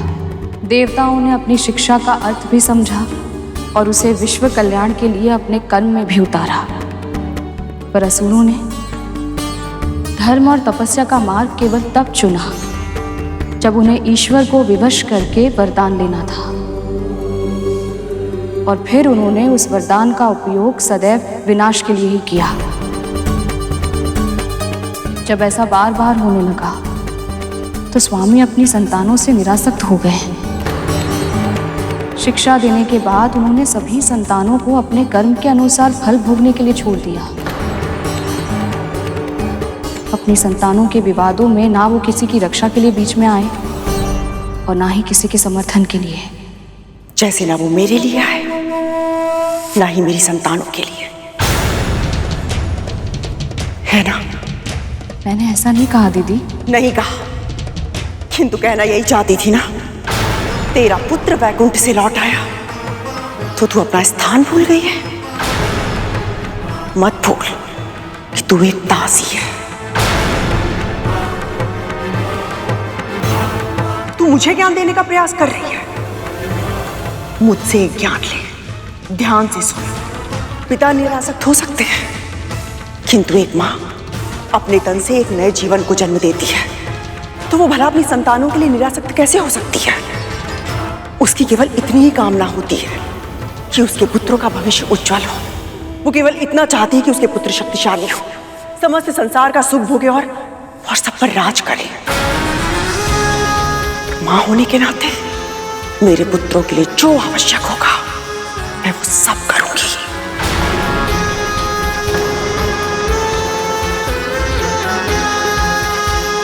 पर दीदी,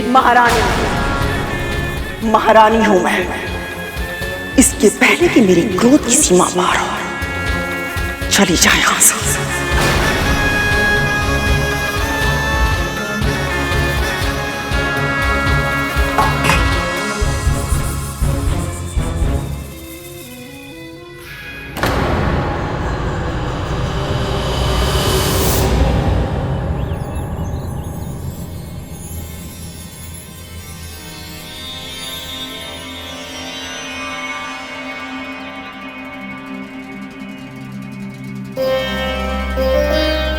माँ,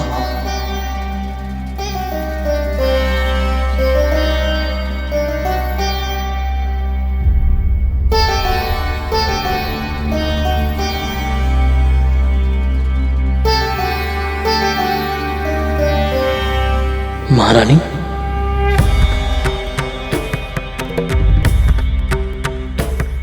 वे माता ही सही, किंतु माँ तो मैं भी हूं ना।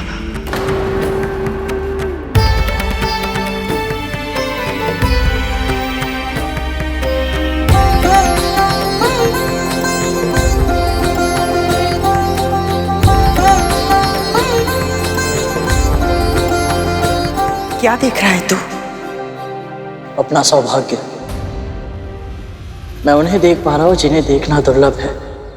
मुझे प्रभु श्री विष्णु के दर्शन मिल रहे हैं महारानी।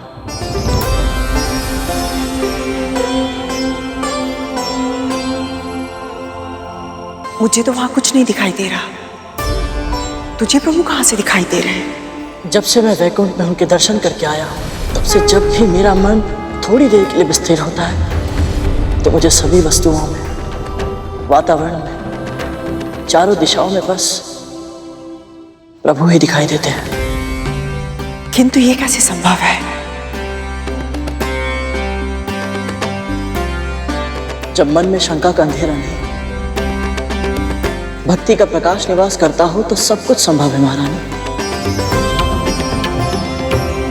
मेरी आंखों से देखिए, वो जो छोटा बादल दिख रहा है, वो मेरे प्रभु के शीश का मुकुट है,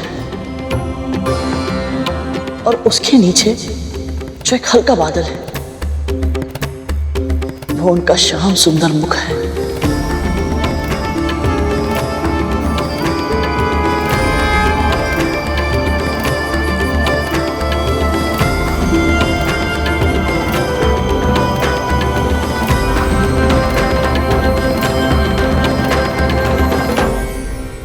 ब्रह्मा ने सृष्टि की रचना की, शिव उसके लयंकर है, जिनमें सब लय हो जाता है। प्रलय भी उन्हीं में है और विलय भी उन्हीं से है। पर प्रभु विष्णु, आप समस्त संसार में व्याप्त हैं, कण कण में वास करते हैं। आप हमारे पालन करता है प्रभु। जब इस धरती पर अधर्म बढ़ता है, तब आप अवतार लेते हैं, ताकि अधर्म का नाश हो और धर्म की पुनर्स्थापना। आप महान हैं प्रभु, आप महान हैं। महारानी, आप श्री नारायण के बारे में इतना कैसे जानती हैं? तुझे क्या लगता है बस तेरी माँ को ही नारायण के बारे में पता है? मेरी तरह महारानी भी दक्ष पुत्री है। प्रभु भक्ति हमारे पूरे परिवार की रगों में रक्त की तरह बहती है। एक सत्य बताऊं तुझे, बचपन में विष्णु जी के पहले अवतार की कथा इन्होंने ही सुनाई थी मुझे।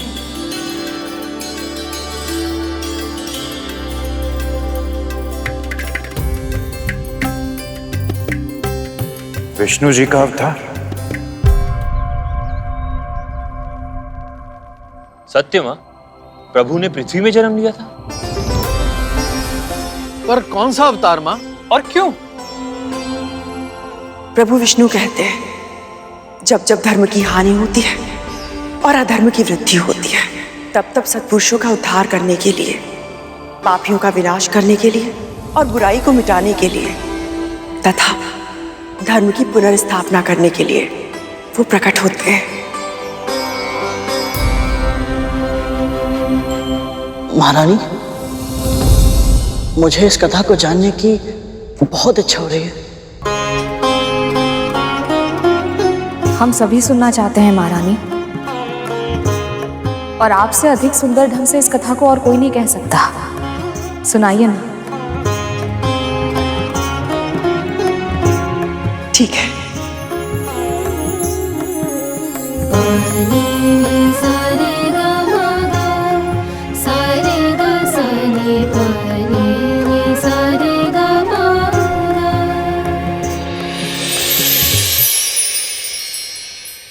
त्रिदेव अर्थात ब्रह्मा विष्णु महेश एक साथ समन्वय में अपना अपना कार्य करते हैं, ताकि ये संसार सुचारू रूप से चल सके।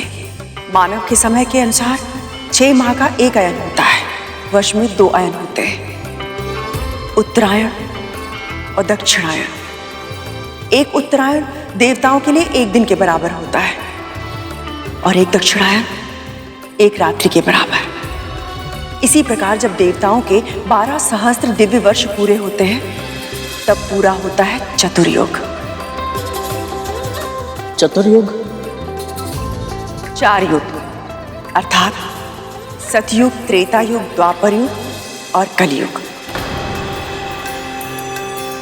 ऐसे 1 सहस्त्र चतुर्युगों के बराबर ब्रह्मा जी का 1 दिन होता है और वो दिन समाप्त होने पर नैमित्तिक प्रलय होती है।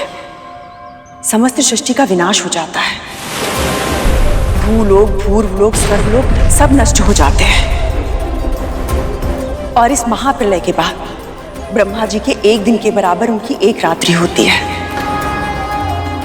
और ये रात्रि बीतने के बाद सृष्टि के विकास की यात्रा फिर से प्रारंभ होती है। फिर से नया जीवन जन्म लेता है। फिर से संसार 4 युगों में बंटता है और ये समय का क्रम यूं ही चलता रहता है लगातार, जब तक ब्रह्मा जी के 100 वर्ष पूरे नहीं हो जाते तब तक। हे ईश्वर, समय इतना विशाल है, इतना वृहद है, इसकी तो कल्पना भी नहीं थी मुझे। सचमुच में पृथ्वी का ऐसा विभाजन, सृष्टि की ये यात्रा अद्भुत है। विकास, विनाश, सृष्टि और संहार ये जीवन का अटल नियम है। समय समय पर इन्हें होना ही होता है, तभी तो संसार का संतुलन बना रहता है। ऐसे ही एक समय आया था प्रलय का, जब धरती पे महाराज सत्यव्रत शासन कर रहे थे। ओम सूर्य देवाय नमः। ओम सूर्य देवाय नमः। महाराज सत्यव्रत, मत्स्य, मुझसे तुम बात कर रहे हो? जी महाराज, मैं आपकी शरण में हूं, मेरी रक्षा कीजिए। सत्यव्रत अपने धर्म का पालन अवश्य करेगा। ऐसा कहकर महाराज सत्यव्रत ने उस मत्स्य को अपने कमंडल में रख लिया।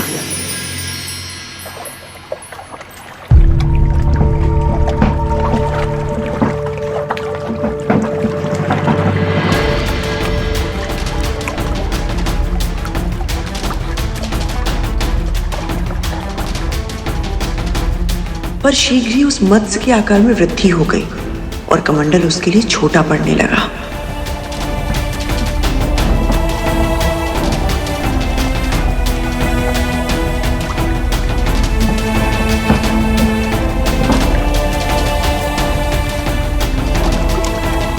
तब महाराज को एक बार फिर उस पर दया आई और उन्होंने उस निरीह प्राणी को कमंडल से निकालकर एक बड़े पात्र में डाल दिया।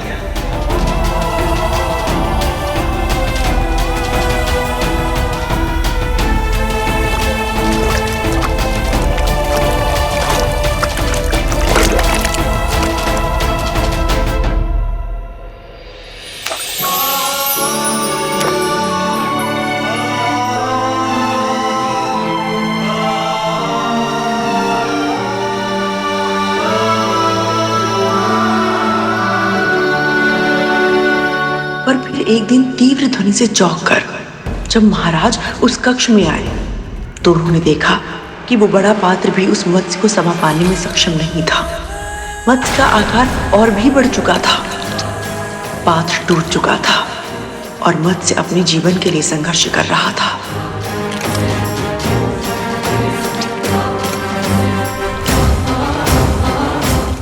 अब महाराज के सामने उसे समुद्र में पहुंचाने के सिवा और कोई चारा ना था। जैसे ही मत्स्य ने उस अनंत जलराशि वाले समुद्र में प्रवेश किया, अचानक वातावरण बदल गया। बिजली कड़कने लगी, बादल गरजने लगे।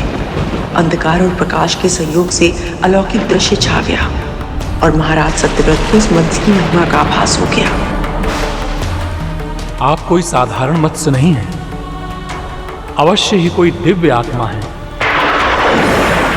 अपना सच्चा स्वरूप दिखाने की कृपा कीजिए देव।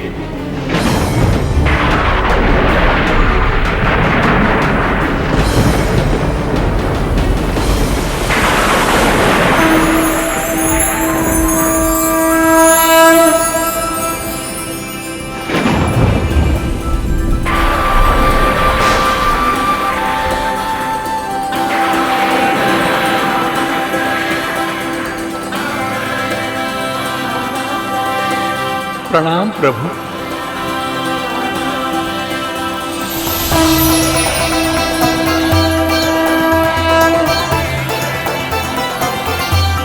हे राजन, ये समस्त संसार 7 दिन के बाद नष्ट हो जाएगा। असुर हयग्रीव ने वेदों को चुरा लिया, अज्ञान की कालिमा और उससे उत्पन्न हुई दुष्टता चारों ओर फैल गई है।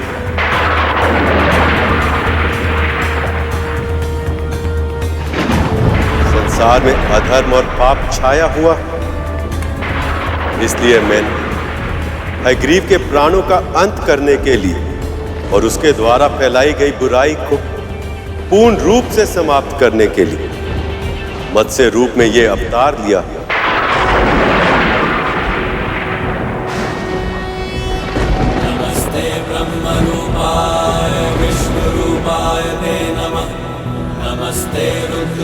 आज से ठीक 7वें दिन पृथ्वी पर विनाश का तांडव होगा।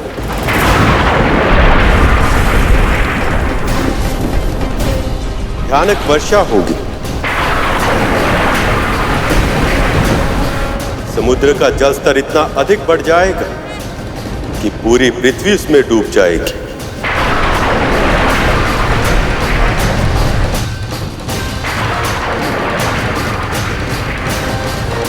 ऐसा विध्वंस होगा कि 10 दिशाओं में जल के अतिरिक्त और कुछ दिखाई नहीं देगा। इसलिए हे राजन, आपको एक ऐसी विशाल नाव का निर्माण करना होगा जिसमें सभी प्रकार के वृक्षों, वनस्पति के बीजों, जड़ी बूटियों, पशु पक्षियों और सप्तऋषि आदि को उस नाव में एकत्रित करना होगा और उसके बाद उस नाव को मेरे मत्स्य अवतार के साथ बांधना होगा ताकि प्रलय काल में मैं आप सबकी रक्षा कर सकूं।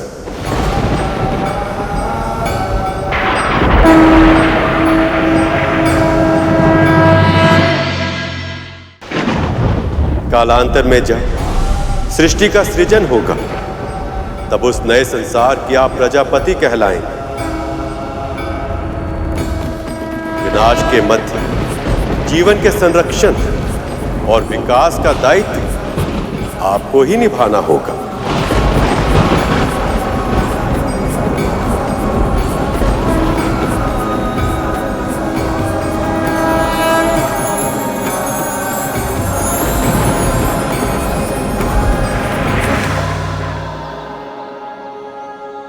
मां, वो प्रलय थी कैसे?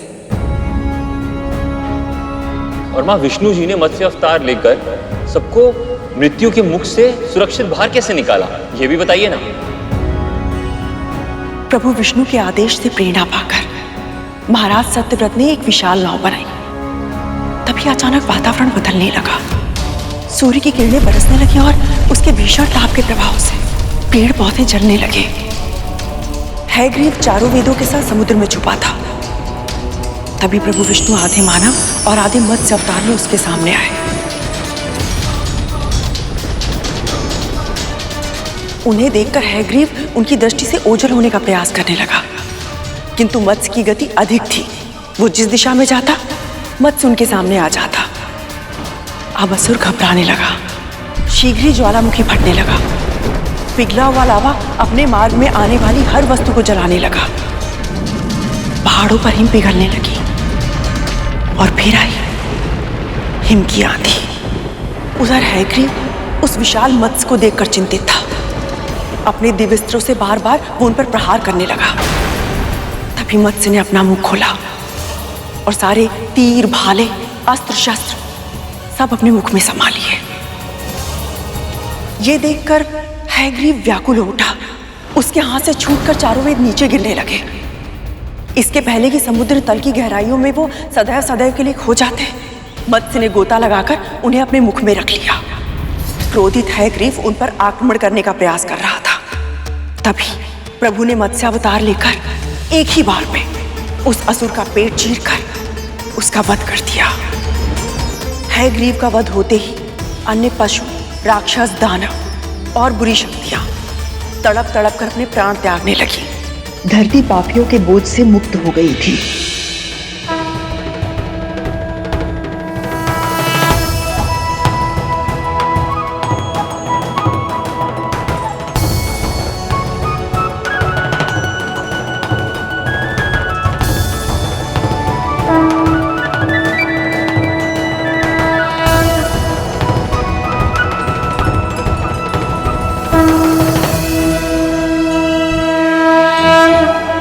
आपकी कथा सुनकर मुझे परम सुख और शांति की अनुभूति हो रही है,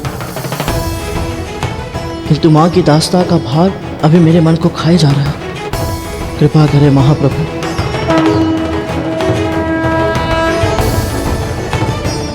मेरी माँ को इस दास्ता से मुक्त कराने में मेरी सहायता करें।